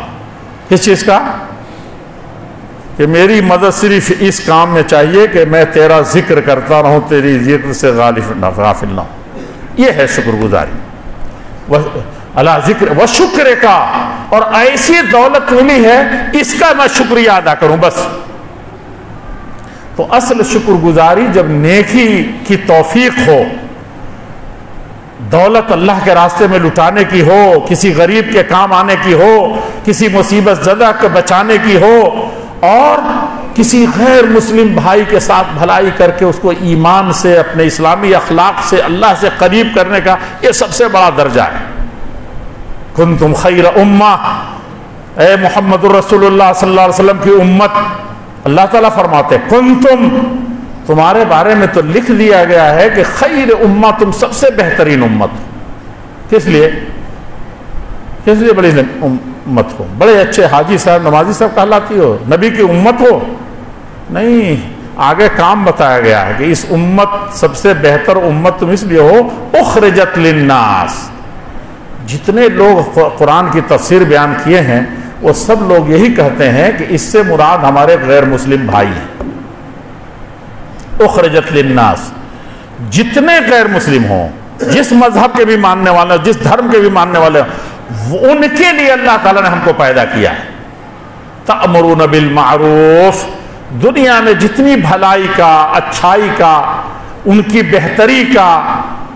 ان کے اس دنیا میں بھی کامیاب ہونے کا اور آخرت میں بھی کامیاب ہونے کا جو کام اللہ نے بتایا ہے، اس کو بتانے کے لیے تم پیدا کی گئی، اللہ نے تم کو اس لیے برپا کیا ہے۔ وَتَنْحَوْنَ عَنِ الْمُنْكَرِ، اور یہ جو بے حیائی ہے، یہ جو طرح طرح کی مصیبتیں ہیں، برائیاں ہیں، ان سب سے روکنے کے لیے، ان کو بچانے کے لیے آئی ہو تم۔ نہیں بچا رہی ہو تو خیر امت نہیں ہو، بھلائی نہیں پہنچا رہی ہے تو تم خیر امت نہیں ہو۔ یہ بہت ضروری کام ہے۔ امام غزالی رحمۃ اللہ علیہ فرماتے تھے کہ امام غزالی بہت بڑے ایک امام گزرے ہیں، حدیث کے بہت بڑے امام نہیں تھے، لیکن فلسفہ، دین، ایمان کی باتوں کو سمجھانے کے حساب سے بہت گہرا علم رکھتے تھے، سمجھانے کے حساب سے۔ ایک دن رونے لگے، پوری زندگی بڑی پیاری، لوگوں کو دل موہنے والی ان کی کتابیں ہیں، سمجھا کہ نہیں، گرچہ اس میں ضعیف حدیثیں بہت ہیں۔ تو اہل حدیث کوئی پڑھتا ہے، عالم تو پڑھے، بہت فائدہ اٹھا، دوسرے لوگ بہت سی چیزیں ضعیف لے لیتے ہیں، لیکن باتیں سمجھانے کا بڑا ملکہ تھا ان کو۔ فلسفہ دیکھا نا، اقبال نے کہا نا، فلسفہ رہ گیا تلقین غزالی نہ رہی، رہ گئی رسم ازاں روح بلالی نہ رہی، فلسفہ رہ گیا تلقین غزالی نہ رہی۔ کہا کہ اذان تو سب دیتے ہیں، لیکن اصل اذان تو دیتے تھے بلال، ان کی روح میں یہ اذان کے کلمات پسند، اللہ اکبر کہتے تھے تو ان کا وجود دہل جاتا تھا، اللہ کی عظمتوں کے سامنے وہ سب سے بلندی پر چلے جاتے تھے، ایسا اللہ سے ان کو محبت تھی، اللہ کہتے تھے تو سارے دن جھکے چلے آتے تھے، یہ ان کی کیفیت تھی۔ اور جب اشہد ان محمد رسول اللہ کہتے تھے تو رسالت کا ڈنکا دنیا میں بج جاتا تھا، اللہ کے رسول صلی اللہ علیہ وسلم پر فدا اور قربان ہونے کے لیے کتنی مرتبہ قربانیاں دی۔ ہم لوگوں کا ایمان اصل میں بڑا سستا ہے، خاندانی ایمان ہے، خاندانی دولت کے جیسے بہت سارے لوگ قدردان نہیں ہوتے ہیں، ہم لوگوں نے بھی اس ایمان کے ساتھ وہی کی ہے۔ کاش وہ بلال والا جو ایمان تھا، جتنی کٹھنائیوں سے ان کو ملا تھا، تو بلال تو آج کل بلال کے آزان تو رہی نہیں، اب وہ رسم چلا رہا ہے کہ ایسے کہتے ہیں۔ ہمارے ایک شیخ الجامعہ تھے، وہ کہتے تھے کہ جو آزان آج مسلمان دیتا ہے غیر مسلم سنتا ہے، اور مسلمان بھی سنتا ہے تو ایک طرح سے بیزاری ہوتا ہے، عجیب طرح کا آزان دیتے ہیں۔ یعنی 60 سال ہماری زندگی گئی، آزان بھی دینے کا طریقہ ہم نے نہیں سیکھا، اور ڈھونڈتے بھی ہیں تو سب سے کم پیسے والے، چاہے جیسا بھی مؤذن ہی تو ہے۔ سبحان اللہ، جو ہماری ایمان کا، ہماری غیرت، آزان یعنی لوگوں کو ایمان کی اطلاع دینا، کامیابی کی طرف بلانے کے لیے ہمارا پکارنے والا ایسا ہو تو کیا ہوگا؟ یہ ہماری حالت ہے۔ تو وہ کہتے تھے تو میں امام سعدی رحمۃ اللہ علیہ کی گر تو قرآن بدی نمت خانی ببری رونق مسلمانی، کہا کہ اگر مسلمانوں یہی آزان دینے کا طریقہ رہا اور یہی قرآن پڑھنے کا طریقہ رہا جیسے ہم پڑھتے ہیں، تو اسلام کی ساری خوبیاں ختم ہو جائیں گی اور کوئی قرآن کی طرف نہیں آئے گا۔ تو بہت ضروری ہے یہ چیز کہ اپنے بچوں کو آزان کا، اپنے بچوں کو قرآن کا اور دین اور ایمان کا اور اسلامی آداب کا، اٹھنے بیٹھنے کا، یہ ساری چیزیں سکھائیں، ایک دوسرے بوڑھے ہوئے تب بھی سیکھیں، یہ بہت ضروری چیز ہے۔ امام غزالی نے، اور فلسفہ رہ گیا، لوگ فلسفہ خوب بیان کر رہے ہیں آج کل، یہ فائدہ ہے، وہ ہے، وہ ہے، لیکن غزالی جس طریقے سے، دیکھیے درد مندی سے جو طریقہ بتاتے تھے کہ لوگوں نماز پڑھو تو ایسے اللہ کے لیے پڑھو، روزے رکھو تو ایسے رکھو، کسی مسلمان بھائی کے سامنے جھکتے ہو تو ایسے جھکو، اس کے مرتبے مقام کو ایسے پہچانو۔ کہا کہ تم مسلمان صحیح ہو ہی نہیں سکتے جب تک کہ اپنے لیے جو پسند کرتے ہو اپنے مسلمان کے لیے، وہ ایسا کہتے تھے، ایسا کرتے تھے کہ یقیناً لگتا تھا کہ اس بھائی کے لیے مرے مٹے جا رہے ہیں، اور اس کو قائل کر لیتے تھے، اتنی ہی محبت کرتے تھے۔ تو فلسفہ تو رہ گیا، فلسفہ تو میں بھی بغیر تقریر کر رہا ہوں، لیکن وہ تعامل، وہ طریقہ، وہ اس کو عملی میدان میں اتار دینا، پریکٹیکل ویسا بن جانا، یہ صرف تلقین غزالی تو نہیں رہی۔ امام غزالی رحمۃ اللہ علیہ ایک دن بیٹھ کر کے رونے لگے، سارے لوگ بڑا تعجب میں کہ آپ تو اتنے نیک ہیں، اتنا کام آپ نے کیا ہے، جتنا لوگ اللہ اور دین کے بارے میں شک پیدا کرتے ہیں سب کا جواب آپ دیے تھے، سمجھا کہ نہیں سمجھا؟ صحافت الفلاسفہ، ان کی 100 دلیلیں دیتے تھے، بیٹھے بیٹھے جاہل کو سمجھا دیتے تھے کہ اللہ جل شانہ، اس کو زار و قطار روتا تھا کہ اللہ کی عظمتیں اس کے سامنے آ جاتی تھی، ایسا ان کے اللہ تعالی نے ملکہ دیا تھا امام غزالی کو۔ تو ایک دن روئے چلے جا رہے ہیں، کہا کہ کیوں روئے چلے جا رہے ہیں؟ بہت روئے چلے جا رہے تھے، کہا کہ ایسا کیوں ہے؟ تو کہا کہ مجھے ڈر یہ ہے کہ اللہ تعالی نے قرآن میں جو فرمایا ہے اصحاب الیمین، اصحاب المیمنہ، کہا کہ یہ دائیں والے جتنے ہیں نا یہ سب جنت میں جائیں، قرآن میں ہی نہ ہے، یہ جنت والے لوگ ہیں۔ اور اصحاب المشأمہ، اور جو بائیں والے لوگ ہیں، بدقسمت لوگ ہیں، یہ سب بائیں والے ہیں، اللہ تعالیٰ قیامت کے دن ایسے چھانٹ دے گا، ادھر کلمہ پڑھنے والوں کو، ایمانداروں کو، ادھر کافروں کو جب چھانٹ دے گا اللہ تعالیٰ، تو اس وقت سب ادھر والے خوش ہوں گے، اللہ کا شکر ادا کریں گے، سجدے میں گر رہے ہوں گے، کوئی سر نہیں اٹھا رہا ہوگا کہ اللہ تیرا کتنا کرم ہے کہ ہمیشہ ہمیش کے عذاب سے، جہنم سے ہم کو بچا لیا تو نے، ہے کہ نہیں؟ خوش ہو رہے ہوں گے، وجوہ یومئذ ناظرہ، کہا کہ ان کے چہرے ایسے دمک رہے ہوں گے کہ کیا کہنا، اس طریقے سے خوش ہوں گے۔ اور دوسرے کیا ہیں؟ وَلَوْ تَرَىٰ إِذِ الْمُجْرِمُونَ نَاكِسُو رُءُوسِهِمْ عِندَ رَبِّهِمْ رَبَّنَا أَبْصَرْنَا وَسَمِعْنَا فَارْجِعْنَا نَعْمَلْ، سر جھکے ہوئے ہوں گے اور تھر تھر کانپ رہے ہوں گے اللہ جل شانہ کے اس عذاب کو دیکھ کر کے، یہ نام اعمال کو دیکھ کر کے۔ تو امام غزالی فرماتے ہیں اسی میں سے مجھے ڈر لگتا ہے کہ بائیں والے کھڑے نہ ہو جائیں، چند کھڑے ہو گئے اور وہ کہیں گے اللہ جل شانہ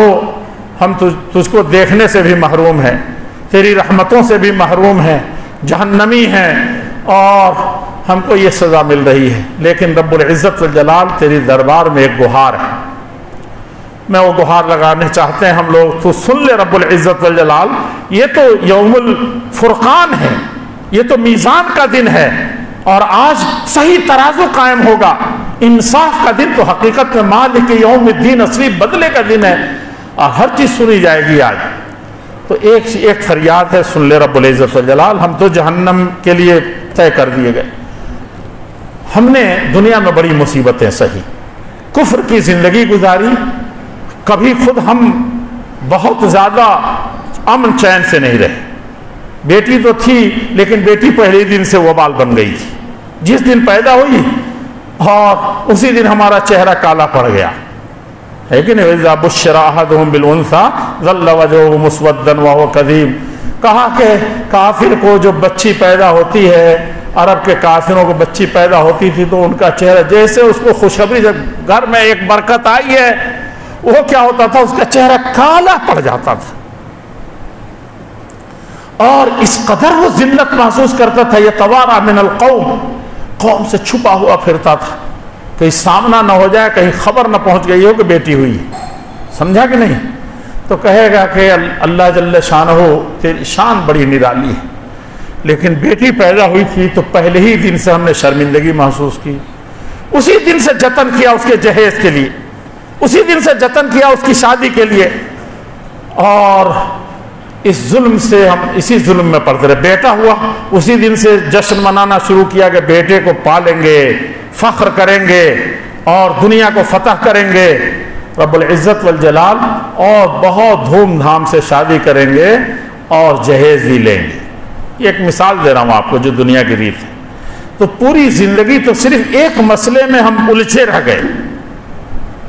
یہی حال ہماری جھوٹ کا تھا، یہی ہماری بے ایمانی کا تھا، یہی ہماری ازدواجی زندگی کا تھا، یہی بچوں کے بارے میں بھی دین اور ایمان اور اطمینان کی چیزیں میں نے سوچی ہی نہیں، کبھی ایسا نہیں ہوا اللہ تعالیٰ، تو دنیا بھی میری جہنم تھی، دنیا بھی جہنم میں میری جہنم بنی ہوئی تھی۔ ایمان والوں کو دیکھتا تھا کہ کیا اطمینان ہے ان کو چہروں پر، کیسے اللہ پر یقین رکھتے ہیں، سخت سے سخت حالات میں بھی ان کے ایمان کو، ان کے چہروں پر بشاشت تھی، بڑے مست رہتے تھے یہ۔ کہا کہ اللہ، باپ مر گیا، بیٹا جگر گوشہ آیا، کہا اللہ کی امانت ہے، سمجھا نہیں سمجھا؟ اللہ کی امانت تھی، لے لی اللہ تعالیٰ نے، اور ہم اس میں انا للہ، کہا کہ یہ تو پہلے گیا، میں ہی تو اللہ ہی کے لیے ہوں، اللہ ہی کے لیے پیدا ہوا تھا، اللہ تعالیٰ اگر مجھ کو پہلے اٹھاتے لے جاتے یا ابھی لے لیں تو یہ تو سراپا انہی کی چیز ہے۔ وَإِنَّا إِلَيْهِ رَاجِعُونَ، جو بچ گئے ہیں ہم بھی وہیں جانے والے ہیں، اللہ تعالیٰ یہ تو آگے پیچھے کا مسئلہ ہے، تیرا دیا ہوا تھا تو انہیں لیا ہے۔ یہ لوگ اتنے دل کے تھے، نہیں ان کے نوحہ ہے، نہ سینہ کوبی ہے، نہ رونا ہے، نہ کرنا ہے، کسی طرح کا کوئی واویلا نہیں ہے۔ رب العزت والجلال، میں مسلمانوں کو دیکھتا تھا ان کے اطمینان کو، اور اب آخرت تو ایسی ہے کہ اس کا عذاب جو ہے، یہ دنیا کی عذاب بھی، سارے عذاب اکٹھا کر دیے جائیں، مارنے کے، کاٹنے کے، جلانے کے، دوسروں پر ظلم کرنے کے، جتنے بھی طرح کے اس وقت مصیبتیں ہیں جو دنیا کے ملکوں میں برپا ہیں، وہ ساری مصیبتیں آخرت کے ایک مصیبت کے مقابلے میں کوئی حیثیت نہیں رکھتی۔ اس لیے قیامت کے دن سب سے حدیث میں ہے کہ سب سے نعمت میں پلنے والے آدمی کو لایا جائے گا قیامت کے دن۔ دنیا میں کبھی بخار بھی نہیں جانا ہوگا، اور ایسی چیزیں، ہمارے کوفہ تھے بڑے مالدار تھے، وہ سب سے پہلے قالین انہی گھر میں نے دیکھی تھی، لاولد تھے۔ سعودیہ گئے تو میں اس کو مدینہ یونیورسٹی میں کہا کہ آئیے پھوپھا گھماتے ہیں آپ کو، تو لے گئے گھمانے۔ جیسے ہی ہم لوگ جہاں گاڑی رکتی ہے وہاں لے کر کے گئے تو ببوا ہماری زبان میں، اور مولانا تھے مولانا فیاض صاحب، جنہوں نے دیوان گلشن ہدایت پڑھی ہوگی، جس تحریک کے صلے میں آپ یہاں الحدیث نظر آ رہے ہیں، اس تحریک کے خانوادے کے وہ چشم و چراغ تھے، بہت بڑے باپ کے بیٹے اور بہت بڑے نانا کے وہ پوتے تھے مولانا فیاض صاحب۔ انہی لوگوں یہاں جا کے میں الحدیث بنا، میں تو جب آنسو آ جاتا ہے مجھے کہ ان کے کیا ہمارے اوپر احسانات، میں کچھ کر نہیں سکا ان لوگوں کے لیے۔ تو بہرحال کہنے لگے کہ بھاوو اپنی زبان میں کہ یہ کیا چیز ہے۔ پھر میں نے جب تھوڑا سا اندر لے کر کے گیا تو کہتے ہیں کہ اس پر ایسے چلنا ہے، جوتا پہن کے چلنا ہے، یہ کیا چیز ہے۔ جب اور اوپر لے گیا، پھر وائس چانسلر کے مدینہ یونیورسٹی کے کمرے کے پاس کے لے گیا تو وہ کہتے ہیں کہ کیا دنیا ہے، کیسی کیا چیز ہے یہ۔ لوگوں، میرے بزرگوں، میرے عزیزوں، میرے دوستوں، یہ کچھ نہیں ہے۔ قارون اور فرعون اور حامان اور دنیا کے جتنی دولتیں، عزتیں جو کسی کو ملی تھیں، سلیمان علیہ السلام کو بھی تو ملی تھی، اور دیکھ کر کے لگتا تھا کہ ملکہ بلقیس کا قصہ پڑھیے، سورہ نمل میں قرآن پڑھیے تو دنیا کے قصے بھول جائیں گے، ایمان کو تازگی ہوگی اور اللہ کے ہاں سرخروئی ہوں گے۔ پڑھیے، اس میں لگیے اس کتاب میں۔ تو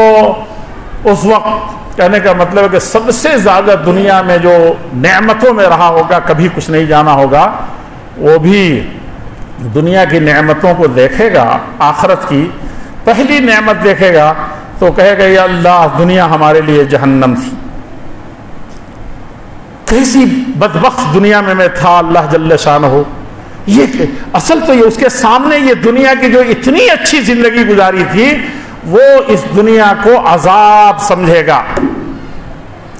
اور دنیا میں روئے زمین کی ساری مصیبتیں جس کے حصے میں آئی ہوں گی، وہ کیا ہوگا؟ ساری مصیبتیں جھیلی اس نے۔ کون سی مصیبت اس وقت تھی جو نہیں ٹوٹی؟ اشقا، سب سے بدبخت زندگی گزار کر کے گیا۔ جب آخرت کے عذاب میں اس کو مبتلا ہوگا، پہلے عذاب کا سامنا ہوگا تو کہے گا رب العزت والجلال، وہ دنیا جو ہر طرح کی ذلیل تھا، مارا جاتا تھا، ستایا جاتا تھا، لوگوں نے مجھے داغا اور جلایا تھا، لوگوں نے مجھے گھروں سے بھگایا تھا، رب العزت والجلال بھوک سے بے ہوش ہو کر کے میں کسی طریقے سے ہوائیں پی کر کے تو نے مجھے زندہ رکھا تھا، ایسی تکلیف کبھی ہم کو نہیں ہوئی ہوگی۔ رب العزت والجلال، وہ دنیا میرے لیے جنت تھی۔ یہ آخرت کی، یہ صحیح حدیث ہے اللہ کے پیارے رسول صلی اللہ علیہ وسلم، سمجھا کہ نہیں سمجھا؟ یہ ایسی دولت، ایسی جنت انسان کو آخرت کی ملنے والی ہے۔ آپ سے میں یہ عرض کروں کہ اللہ رب العزت والجلال یہ آخرت کی نعمتیں ان نیک بندوں کے لیے تیار کر رکھا ہے۔ تو امام غزالی رحمۃ اللہ علیہ فرماتے ہیں کہ وہ جب روئے گا دنیا کے عذاب کو کہ رب العزت والجلال ہر طریقے سے ہم دنیا کو عذاب میں ہم نے سہا، دولت رہتے ہوئے بھی ہم کو اطمینان نہیں ہوا، علم رہتے ہوئے بھی اطمینان نہیں ہوا، رب العزت بڑی کرسی ملی اطمینان نہیں ہوا۔ قارون پچھتائے گا، سب سے زیادہ پچھتائے گا۔ حامان دنیا کا سب سے بڑا انجینئر اور سب سے بڑا پلانر، جو آسمان تک پہنچنے کے لیے لگ گیا تھا، وہ سیڑھی بنانے کے لیے اللہ تعالیٰ تک جائیں گے ہم، قارون نے اجازت دے دی۔ میرے عزیزوں، میرے بزرگوں، مجھے صرف آپ سے یہ کہنا ہے کہ امام غزالی کہنے لگے کہ جب اللہ تعالیٰ کے سامنے یہ روئیں گے، گڑ گڑائیں گے، یہ کافر، یہ جہنمی، اور کہیں گے کہ رب العزت والجلال ابھی آخرت میں بھی ہم لوگ اصلی گھر میں بھی آئے تو یہاں بھی ہمیشہ ہمارے ساتھ یہی ہے. لیکن ایک ہی گہار ہے, ایک ہی شکایت رب العزت والجلال, وہ سن لیتا ہوں کہ یہ جو جن کو جنت کی سرٹیفکیٹ ملا ہے, جشن منا رہے ہیں, یہ جو امانت تو نے ان کو دی تھی ایمان کی, اخلاق کی, دین کی, نمازوں کی اور سادہ اسلام کی سادگی کی, شادی بیاہ سے لے کے ہر معاملے میں, یہ تو دنیا ہی میں بڑے اطمینان سے تھے, لیکن اس امانت میں انہوں نے خیانت کی تھی. رب العزت والجلال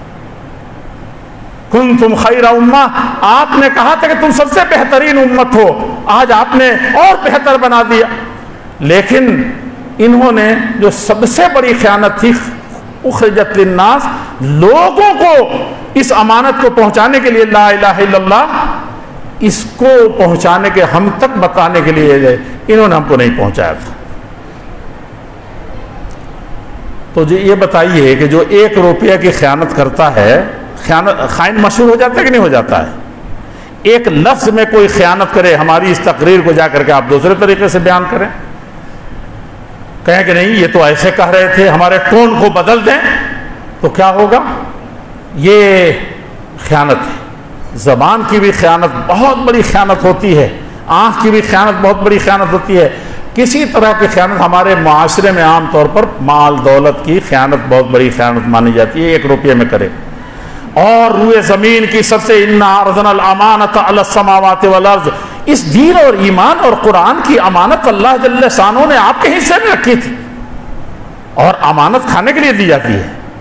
آپ کے پاس امانت رکھی جائے تو آپ کھا جائیں گے نہیں, اس کی تو گٹھری بھی کھول دیں گے امانت کی, نہیں جیسے پہنچانی تھی اس کو صرف ایسے کر دیں گے تب بھی خائن کہلائیں گے. اور یہاں پورا کا پورا ہضم کر کے اس ایمان کو ان بھائیوں تک پہنچایا نہیں, اس دین اور اخلاق کو پہنچایا نہیں جو اخلاق آپ کو دیا گیا تھا. اللہ کے نبی تو کہتے تھے بُعِثْتُ لِأُتَمِّمَ مَكَارِمَ الْأَخْلَاقِ, سارے نبی آئے, ساری امتیں آئیں, اخلاق اور آداب اور ایک دوسرے کے بڑوں کی عزت, چھوٹوں پر رحم, اور ساری انسانیت کے ساتھ یہ برتاؤ, ساری مخلوقات کے ساتھ یہ برتاؤ. رب العزت والجلال ہم تو اس لیے بھیجا گیا ہوں کہ اس اخلاق کو پورا کر دو, اور اس پورا کو امت محمدیہ کو یعنی ہم لوگوں کو ملا. اس میں بھی اہل حدیث حضرات کو ملا, کیونکہ بالکل اوریجنل چیز قرآن اور حدیث ملی. ان کے اخلاق کے بارے میں کوئی انگلی اٹھا دے, ان کے زبان کے بارے میں کوئی انگلی اٹھا دے,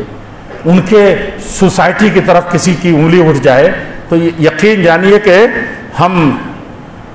وہ اللہ تعالیٰ کی طرف سے جو ہم کو کہا گیا کہ تم ہی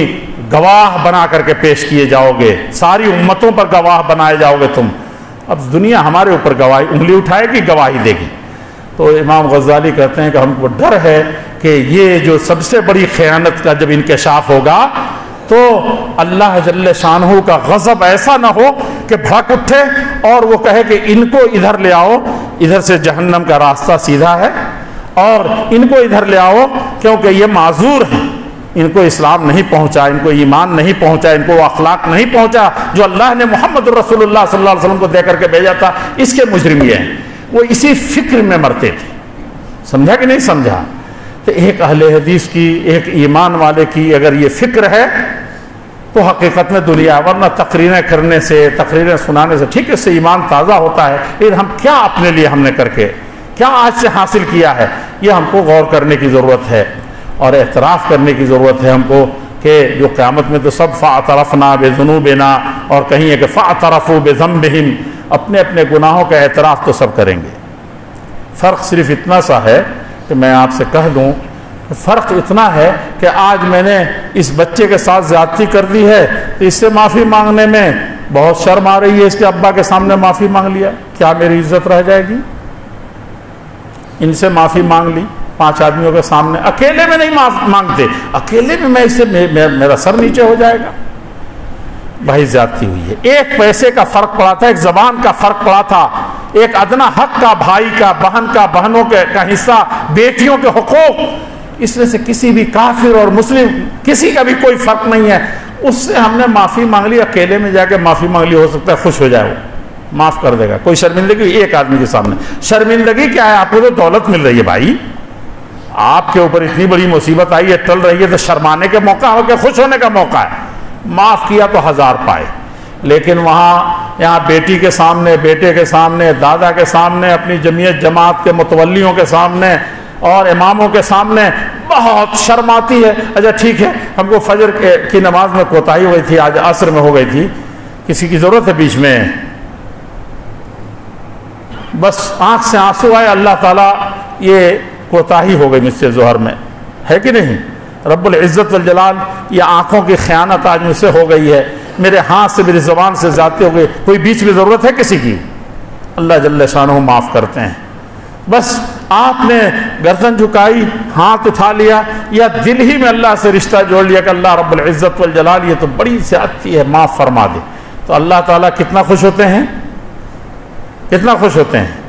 کسی کی جان نکل رہی ہو اور اس وقت جان لوٹ آئے، جتنا خوش نہیں ہوتا، اور خوش ہو کر کے کہتا ہے اللہ میری جان چلی گئی تھی، ندی میں ڈوب گیا تھا، کوئی بچانے والا، کوئی دیکھنے والا نہیں تھا، لیکن تو نے کس فرشتے کو بھیج دیا کہ ہم ساحل پر لگ گئے، ہم کو تو مچھلی ہی نے اسے مارا کہ میں باہر چلا آیا، ہے کہ نہیں؟ سارے کفار گھیرے ہوئے تھے ہم کو دشمن، اور وہاں سے میں بچ نکل آیا ہے، سینکڑوں مر گئے وہاں، اب میں ایک نکل آیا وہاں سے، رب العزت والجلال. تو مارے خوشی کے کیا کہتا ہے، حدیث میں ہے کہ کہتا ہے کہ اللہ تو میرا غلام ہے، تو میرا بندہ ہے، میں نے تم کو پیدا کیا ہے، نعوذ باللہ، اور میں تیرا مالک اور آقا ہوں. میں حدیث نے کہ اخطأ من شدت الفرح، وہ بندہ کیا کرتا ہے، مارے خوشی کے الٹ دیتا ہے، اس کو خیال ہی نہیں کہ کفر کا کلمہ کہہ رہا ہوں، ایمان برباد ہو جائے گا. یہ مارے خوشی کے اس کے الٹا نکل جاتا ہے، مارے خوشی کے غلطی کر جاتا ہے، تو اللہ جل شانہ کہیں اس توبہ کرنے والے سے، اس آدمی سے جس کی جان بچی تھی، 1000 پایا تھا، اس سے کہیں زیادہ اللہ تعالیٰ خوش ہو جاتے. یہ تو سمجھانے والی بات ہے. اور دنیا کی جتنی مائیں اپنے بچوں کو گم کر دیں، اللہ نہ کرے، اور جتنا سب کا غم ملا کر کے ہوگا، چاہیں گی کہ میرا لال کب مجھ کو مل جائے. سمجھا کہ نہیں سمجھا؟ اللہ جل شانہ ایک اپنے گناہگار بندے سے ان ساری مامتاؤں کے 1000 گنا لے کر کے وہ چاہتا ہے کہ یہ کب آ جائے، اتنی محبت فرماتے ہیں. اور ویسے وقت میں جب بندہ جیسے ہی معافی مانگتا ہے گناہ کی، تو اللہ تعالیٰ کیا کرتے ہیں، اس کو اس طرح سے خوش ہوتے ہیں جیسے وہ خوش ہوا، اس سے بھی کہیں زیادہ. ایسے میں ہم معافی تلافی نہیں کرتے، اپنے گناہوں کو نہیں معاف کراتے. اکیلے میں بیوی سے کے ساتھ زیادتی ہوئی نہیں کہتے، بیٹے سے نہیں ہوئی، پڑوسی سے، دشمن سے، کسی سے ہوئی نہیں کہتے، تو قیامت کے دن آدم علیہ السلام سے لے کر کے یہ 2 فرشتے جو یہاں ہیں نا، صرف یہ 2 نہیں ہوں گے. وما یعلم جنود ربک الا ہو، اللہ کے لشکروں کو کوئی نہیں جانتا کہ کتنے ہیں، اللہ کے علاوہ کوئی نہیں جانتا. وہ سب فرشتے جبریل، میکائیل سب ہوں گے. ان سب کے سامنے آپ کو کیا کرنا ہوگا؟ جب اس وقت اعتراف ہر آدمی کرے گا، فاعترفوا بذنبہم فاعترفنا بذنوبنا ولو تری اذ المجرمون، مجرم لوگ سر جھکائے ہوئے، روتے ہوئے، گڑگڑاتے ہوئے اللہ سے دہائی دیں گے کہ اللہ جل شانہ فرجع ابصرنا وسمعنا، کھلی آنکھوں سے اپنے گناہوں کو دیکھ رہے ہیں اور سب کچھ سمجھ میں آ گیا ہے، تھوڑی دیر کے لیے دنیا میں لوٹا دے، اب تیرا ہو کر کے رہیں گے. تو اس وقت کیا ہوگا؟ فسحقا لاصحاب السعیر. دنیا میں اللہ تعالیٰ اس کو اتنا خوش ہوتے ہیں، اور آخرت میں کیا ہوگا؟ کہ جہنم میں جانا ہے. میرے عزیزوں، میرے بزرگوں، ہم لوگ اپنے اللہ تعالیٰ کی جو دین اور ایمان اور قرآن ہے اس کو مانیں، اعتراف کریں، اس کا عظمت بیٹھائیں، اور اس میں جتنی ایمان کی باتیں ہیں، اخلاق کی باتیں ہیں، ان سب کو مانیں، اعتراف کریں. اعتراف کرنے کا مطلب زبانی جمع خرچ نہیں، عمل کریں. اور جتنی برائیاں ہیں، جتنے گناہ کے کام، اعتراف کریں کہ یہ سب سے بری چیزیں، اس سے بچیں. یہ حقیقی اعتراف ہے اس دنیا کے اندر، وہی بچیں گے. اور پھر اس کے بعد جن بندوں کو اللہ نے خوبی دی ہے، کسی طرح کا مقام مرتبہ دیا، اس کو پہچانیں، اور پہچان کر کے ان کے ساتھ ویسے ہی برتاؤ کریں. جو لوگ خراب ہیں ان کی خرابیوں کو جان کر کے ان پر پردہ پوشی کریں، اس کو دور کرنے کی کوشش کریں. یہ اعتراف ہے. اور اس سب کے اعتراف کے بعد دنیا میں اپنے گناہوں کے اللہ جل شانہ سے اعتراف کریں کہ رب العزت والجلال. خاص طور پر میں عرض کروں گا آخر میں کہ جماعتی زندگی میں جماعت، یہ جمعیت بنا دیا آپ نے اور اعتراف نہیں ہے، مسجد کا متولی بنا دیا، اسی دن سے ٹانگ کھینچنا شروع کیا. ایک ایک چیز نوٹ کر کے رکھ رہے ہیں، یہ تو نہیں ہوا ان کے زمانے میں، یہ کام تو نہیں ہوا، ایسے نہیں ہوا. امام بنا دیا. اب صرف امام صاحب کی کتنی خوبیاں کبھی نہیں، محلے کے سرپنچ بنا دیا، مکھیا بنا دیا، MLA بنا دیا، اسی دن سے صرف آپ اب ایک چیز پیچھے پڑے ہوئے. حالانکہ فرض ہے کہ اس کے ایک ایک اچھے کام میں آپ جان لڑائیں، ہاتھ نہ بٹائیں، جان لڑائیں. اور جتنی خراب چیزیں ہیں اس کو اکیلے میں جا کر کے لکھ کر کے دیں کہ اگلا الیکشن کا نہ یاد دلائیں. کہا کہ ان بندوں کے حقوق ہیں، اللہ کے سامنے بھی جواب دینا ہے اور آئندہ بھی آپ قوم کے سامنے جائیں گے، ہم تو آپ کو آگے دیکھنا چاہتے ہیں. یہ طریقہ ہے. اور اتنا بھی نہیں کر سکیں، نہ ہو ہمارے بس کی بات نہیں اس کے پاس پہنچنا، تو رات کے اندھیرے میں اس کے لیے دعا کریں. میں تو اکثر یہی کہتا ہوں کہ اہل حدیث کا وتیرہ یہی رہا ہے. ایک حدیث پر عمل کرنے کے لیے 3 بادشاہوں نے صبح و شام کوڑے مارے اہل حدیثوں کے امام کو،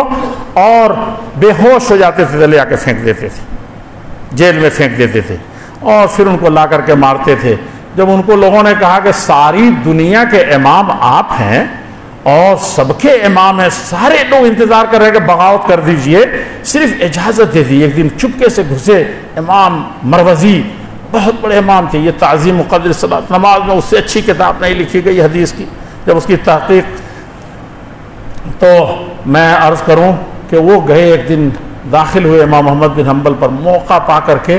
جلاد سے کہا کہ ایک جملہ کہنا. ان سے کہا کہ یہ آپ 3 بادشاہوں کے جو کوڑے کھا رہے ہیں، پوری دنیا رو رہی، پوری دنیا اس وقت رو رہی ہے، اور آپ صرف اشارہ کر دیں تو سارے صوبوں کے 50 صوبے ہیں دنیا میں، ہے نا بھائی، یہ چائنا، یہ روسیہ سب پہنچا ہوا تھا، اور ادھر افریقہ کے سارے ممالک مسلمان تھے، مغرب اقصی، اندلس، یورپ کے یہ سارے حصے سب ان کے غلام تھے بھائی، سب ان کے زیر نظر تھے، اور سب امام محمد بن حنبل کو مانتے تھے، امام بخاری کے استاد تھے. تو کہا کہ اشارے کے لوگ، دیکھیے لوگ کتنا ڈسپلن ہے، ایک چیز کہیں ہوتی ہے وہ وہاں سے فتنہ شروع تھا. ابھی یہ والے بولے ہی نہیں، کرسی پر جو بیٹھا ہے بولا نہیں، دوسرے فتنہ، یہ زیادتی ہو رہی ہے، یہ ظلم ہو رہا ہے، ایسے ہو رہا ہے. میں نے تو دیکھا ہے اس جماعت کو، جو اللہ والوں کی جماعت تھی. پاکڑ کانفرنس میں مولانا 16 ملکوں کے علماء تھے، 16 ملکوں کے، امریکہ سے لے کر کے دنیا کے کہاں کہاں کے لوگ تھے. اور میں نے وہاں دیکھا، وہ ایسا مجمع میں نے نہیں دیکھا. دنیا میں بڑے بڑے مجمع سنتے تھے ہم، جیپ پر لے کر کے گھوم کے بھی سارے مجمع کو گھوم نہیں سکے تھے. 8 کلومیٹر میں صرف وہ لوگوں کے بیٹھنے کی جگہیں تھی. میرے بزرگوں، میرے ساتھیوں، وہاں بھی میں نے دیکھا کہ فتنہ کرنے والے، کچھ نہیں ملتا تھا وہاں بھی کچھ لوگ فتنہ کرتے ہیں، فلاں کو وقت نہیں ملا، فلاں کو یہ نہیں. کیا یہ اہل حدیث ہیں؟ بہت بڑا. امام محمد بن حنبل میں ایک آدمی نہیں تھا جو فتنہ کرنے کے لیے کھڑا ہو کے اس ظلم کے خلاف ہم کھڑا ہوتے. دعائیں کرتے تھے، وہ کرتے تھے. امام مروزی آئے، بڑے دبدبے کے آدمی تھے، بڑے عالم تھے. میں نے کتاب نہیں بتائی، جو اس کتاب کو پڑھ لے گا اس کو جنت یہی مل جائے گی. ایسی پیاری کتاب ہے، تعظیم مقدسات، 2 جلدوں میں. وہ گئے اور کہا کہ صرف آپ تھوڑی سی اجازت دے دیں، ظلم کی انتہا ہو گئی ہے، تاکہ لوگ کھڑے ہو جائیں اس ظلم کے خلاف. امام محمد بن حنبل اپنے اس زخموں سے چور ہو کر کے بے ہوشی سے اٹھتے تھے، کبھی ان زخموں کی طرف پلٹ کر کے نہیں دیکھا، صرف ایک چیز دیکھتے تھے. ایک ہی چیز ان کو فکر تھی کہ جب حی علی الصلاح، حی علی الفلاح کی آواز آتی تھی تو جیل کے اندر کوٹری میں پہنچتی تھی. امام محمد بن حنبل کا کمرہ، جیل کا کمرہ اتنا زیادہ اندھیرا رہتا تھا اور اس قدر زخمی رہتے تھے کہ وہ ایسے ایسے ٹوتے دروازے تک پہنچتے تھے، نظر ہی نہیں آتا تھا. حالانکہ اپنا پہلے زخم ٹونا چاہیے. سمجھا کہ نہیں سمجھا؟ اور آتے تھے، جیسے دروازہ ملتا تھا کھٹکھٹاتے تھے، جلاد کھولتا تھا، کوڑے برسا کر کے پھر دھکیل دیتا تھا. ایک دن جلاد نے کہا کہ ایسا کیوں کرتے ہیں اللہ کے بندے، جب جانتے ہو کہ جیل سے تم کو مسجد تک نہیں جانے دیا جائے گا. خیر منائیے مسجدوں کی، جو گھروں میں سو رہے ہیں مزے سے، بیٹھے ہوئے محل بنا کر کے، اللہ کے گھر یاد نہیں آتے. ایسے ہی نہیں محرومی ہو رہی ہے، ناقدری ہو رہی ہے مسجدوں کے، اللہ کے گھروں کی، اس لیے دوسرے جیسے چاہ رہے ہیں اس کو کر رہے ہیں، ہم اس کی پہلے توہین کر رہے ہیں۔ امام محمد بن حنبل سے کہا کہ دیکھیے مجھے ترس آتا ہے کہ آپ کو کوڑے برساؤں، بادشاہ کا یہی حکم ہے، آپ جانتے ہیں کہ باہر نہیں نکلا جائے تو پھر آ کر کے کھٹکھٹاتے کیا؟ ہم کو تو حکم ہے کہ یہ دروازہ کھٹکھٹائے، کچھ کہے تو اس کو کوڑے کا کھانا دو۔ ہاں مجھے بڑا رحم آتا ہے، میں حکم کا بندہ ہوں جو کرتا ہوں۔ تو کہا کہ مجھے معلوم ہے کہ مجھے اس کال کوٹری سے نکلنے نہیں دیا جائے گا نماز کے لیے، لیکن مجھے معلوم ہے اسلامی حکومت تھی، لیکن مجھے معلوم ہے کہ نہیں نکلوں گا، لیکن اللہ تعالیٰ کل قیامت کے دن پوچھیں گے، اللہ جل شانہ کی جب شان میں آئیں گے کہ حی علی الصلاح حی علی الفلاح کی آواز آئی تھی کہ نہیں کان میں، تو میں کہوں گا کہ میرا ہاتھ ٹوٹا ہوا تھا، جسم زخمی تھا، اٹھا نہیں جا رہا تھا، اور تو کہا کہ وہاں سے اٹھ کے دروازے تک نہیں آ سکتے تھے تم، دروازے ہو سکتا ہے کھول دیتا اس دن۔ تو اس لیے میں اللہ کے ہاں سرخرو ہونے کے لیے، میں کوڑا کھانے کے لیے نہیں آتا ہوں، اس دروازے تک آتا ہوں، ہو سکتا ہے کہ آج مجھے مسجد تک جانے کی اجازت مل جائے۔ یہ تھے ہمارے اسلاف، کہنے کے لیے تو کہنا بخاری شریف ہمارے پاس ہے، یہ ہے، تقریر کرنا بڑا آسان ہے، لوگوں کچھ تو عمل میں لے آئیں، کچھ نہیں پورا لے آئیں، ادخلوا فی السلم کافہ۔ وہی امام مروزی نے کہا کہ آپ اجازت دیں تو ہنگامہ ہو جائے، انہوں نے اس دن وہ روئے تھے صحیح معنی میں، اور رو کر کے کہا تھا مروزی یہ روئے زمین پر جو میری زندگی میں سب سے بڑی مصیبت آئی تو آج آئی ہے، ایک حدیث کو میں پھیلا نہیں سکا پورے طریقے سے، ابھی میری جان میں سانس آ رہی ہے اور وہ حدیث ابھی پھیلی نہیں، مانی نہیں گئی، تب تک تم اس کے نام پر ایک اتنا بڑا اسلامی حکومت میں فتنہ پیدا کرو گے، حدیث کے نام پر فتنہ۔ ہمارے علماء سمجھیں، ہمارے ذمہ داران سمجھیں، ہماری عوام سمجھے،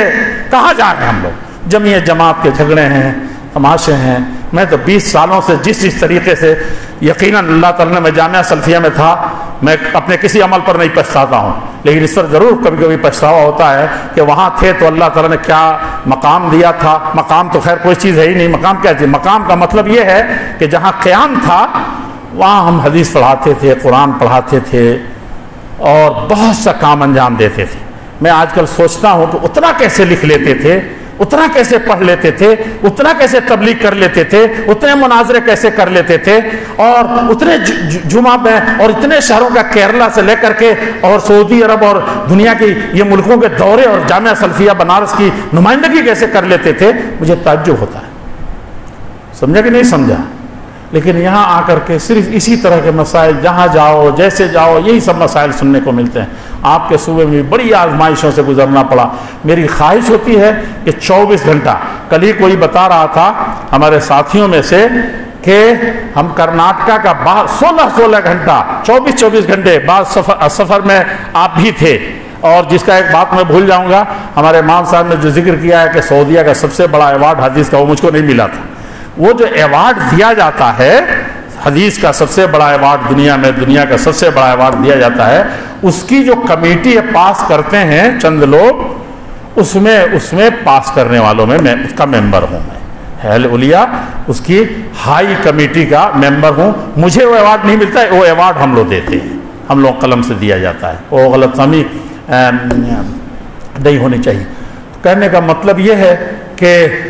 16 گھنٹے ہم لوگ سفر کرتے تھے کہ ہر صوبے میں پہنچیں، ہر ضلع میں پہنچیں۔ سمجھا کہ نہیں سمجھا؟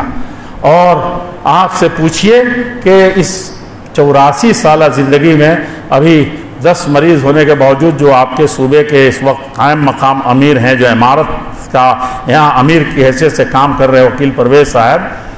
یہ کس طریقے سے اس وقت کولہے کی ہڈی پوری ٹوٹی ہوئی واکر سے چل رہے تھے، لیکن دیکھیے اللہ تعالیٰ جب چلنا شروع کیا تو اب چھڑی پکڑ کر کے ماشاءاللہ یہ 4 گھنٹے ایک بیٹھے سفر کر رہے ہیں۔ اللہ تعالیٰ ہمت دیں، یہ زندگی 2 روز کی ہے، اور اس ہمت سے کام لیں، اور کسی طرح کا مسئلہ نہ بنے، اپنے بھائیوں کے لیے دعائیں کریں، ان کے سدھار ان میں کوئی کمی دیکھتے ہیں تو نصیحت کریں اخیرے میں، اور کم سے کم امام احمد بن حنبل کی طرح کوئی فتنہ نہ بننے دیں حدیث کے نام پر، قرآن کے نام پر، اہل حدیث کے نام پر، کسی بھی نام پر۔ ہم تو ایک غیر قوم کے ساتھ جیتے ہیں، ہمارے اخلاق سے، ہماری ساری سے اس کو فتح ہونا چاہیے۔ اور امام احمد بن حنبل رحمۃ اللہ علیہ کی آخری چیز کہہ دوں کہ وہ کہتے تھے کہ میری زندگی میں اگر ایک ہی دعا کے بارے میں اگر پتہ ہوتا کہ اللہ جل شانہ میری ایک ہی دعا قبول کریں گے صرف، اور کوئی دعا قبول نہیں ہوگی، لیکن مجھے علم ہو جائے ایک دعا کی، تو اس دعا کو میں خالص اپنے بادشاہ کے لیے، اپنے حاکم کے لیے دعا کروں گا، سمجھا کہ نہیں، معتصم کے لیے دعا کروں گا جو صبح شام مجھے کوڑے مارتا ہے، حدیث بھی نہیں مانتا، حدیث سناتا ہوں تو کوڑے مارتا، کہتا کہ اس کو چھوڑو، میں کہتا ہوں کہ اس کو کیسے چھوڑوں، حدیث ہے کہ نہیں، کوئی قرآن کی آیت اس کے خلاف بتائیے، حدیث میں چھوڑ دوں، تو میں وہ دعا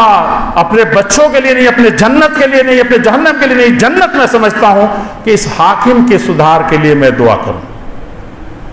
تو یہ اہل حدیثوں کا شیوا رہا ہے ہمیشہ، اور اسی لیے انہوں نے دنیا میں بڑے بڑے کام انجام دیے، امن و شانتی کا سارا پروانہ۔ ارے آپ کے علاقے کے مہاراشٹر کے اصل تھے شاید وہ شیوراج پاٹل، جب وہ آئے تھے ہمارے خازن صاحب موجود تھے، سب لوگ مرکزی جمعیت کے وہ خازن ہیں، تو وہ چند چیزیں اہل حدیثوں کی تاریخ سنائی، ان کا طریقہ سنایا، تو کہا کہ مولانا آج سے سرٹیفکٹ ہے، یہ بورڈ ادھر لگا ہوا تھا، بار بار پیچھے گھوم کر کے، اس وقت ہوم منسٹر تھے انڈیا کے، بار بار کہتے تھے کہ مدرسے، اسلامی مدرسے دہشت گردی کا اڈا نہیں ہو سکتے، یہ مانوتا کے کیندر ہیں، سمجھا کہ نہیں سمجھا؟ تو اخلاق پیش کی، انہوں نے صرف کہانی سنی، قرآن و حدیث کی باتیں سنی، اس کی بنیاد پر یہ اعلان کیا۔ جب ہم لوگوں نے مولانا مقیم صاحب، اللہ ان کو غریق رحمت کرے، نائب ناظم تھے، جب انہوں نے کہا کہ ان کے یہاں ہم لوگ گئے تھے تو ہم نے یہ دیا تھا، اہل حدیث پر دہشت گردی کا الزام کسی بدبخت نے لگایا تھا، ٹائمز آف انڈیا نے لکھ دیا تھا، تو ہم لوگ لے کر کے گئے تھے ان کے بعد، تو ہم نے ہندی قرآن دیا ان کو، تو انہوں نے جانتے کیا کہا اتنے لوگوں میں، جہاں 23 اسٹیٹ کے لوگ تھے اپنے کمپلیکس میں، اہل حدیث کمپلیکس میں، وہاں کہا انہوں نے، جب میں نے کہا کہ آپ ہوم منسٹر ہیں، بتائیے کہ دہشت گردی اس وقت بہت پنپ رہی ہے، ظلم بہت پنپ رہا ہے، آپس میں ایک دوسرے پر کیسے اس پر روک لگایا جائے، آپ کا حکومت کا فارمولہ کیا، بتائیے اس مجمع کے سامنے، میڈیا کے سامنے۔ تو انہوں نے کہا کہ آپ لوگ جب گئے تھے تو اس وقت آپ نے قرآن دیا تھا، اسی قرآن کو گھر گھر پہنچائیے، انسان بنائیے، اس وقت دہشت گردی بھی ختم ہوگی، آتنکواد بھی ختم ہوگا، اور انسانیت امن و چین سے رہے گی اس کتاب کی وجہ سے۔ اور ہم پڑھ کر کے بھی اپنے بچوں کو دہشت سے نہیں، اپنے مدرسوں کو نہیں، اپنے مسجدوں کو نہیں، اپنے پڑوسیوں کو نہیں، اللہ تعالیٰ کے ہاں کیا فرخرو ہوں گے۔ ہم کو باتیں کچھ دوسری طرح کی جمعیت جماعت سے متعلق کہنی تھی، لیکن میں اس وقت اب صرف شکریہ آپ کا ادا کروں گا، اور پھر اپنے اس صوبے کے جو عمارت کا فریضہ انجام دے رہے ہیں، اور اس ویرانہ سالی میں بھی اور بیماری میں بھی اتنا لمبا سفر، میں تقریباً 25-30 اسٹیٹ کا میں سفر کر چکا ہوں، 24 دن باہر رہتا ہوں، یہ چاروں پرچے جو نکلتے ہیں کس طریقے سے نکلتے ہیں، کہاں پڑھتے ہیں، یہ تو ان کی گاڑی ہے کہ سہولت ہو گئی، نہیں تو ٹرین میں لکھتے پڑھتے ہیں ہم لوگ، جہاز میں جو تھوڑا سا آنکھ جھپکی کرتی ہے لکھتے پڑھتے ہیں۔ ماشاءاللہ آپ دیکھیں گے کہ ہمارے بزرگوں نے سینکڑوں، جو سب سے بڑا نبی صلی اللہ علیہ وسلم سے ڈیفینس کا کام کیا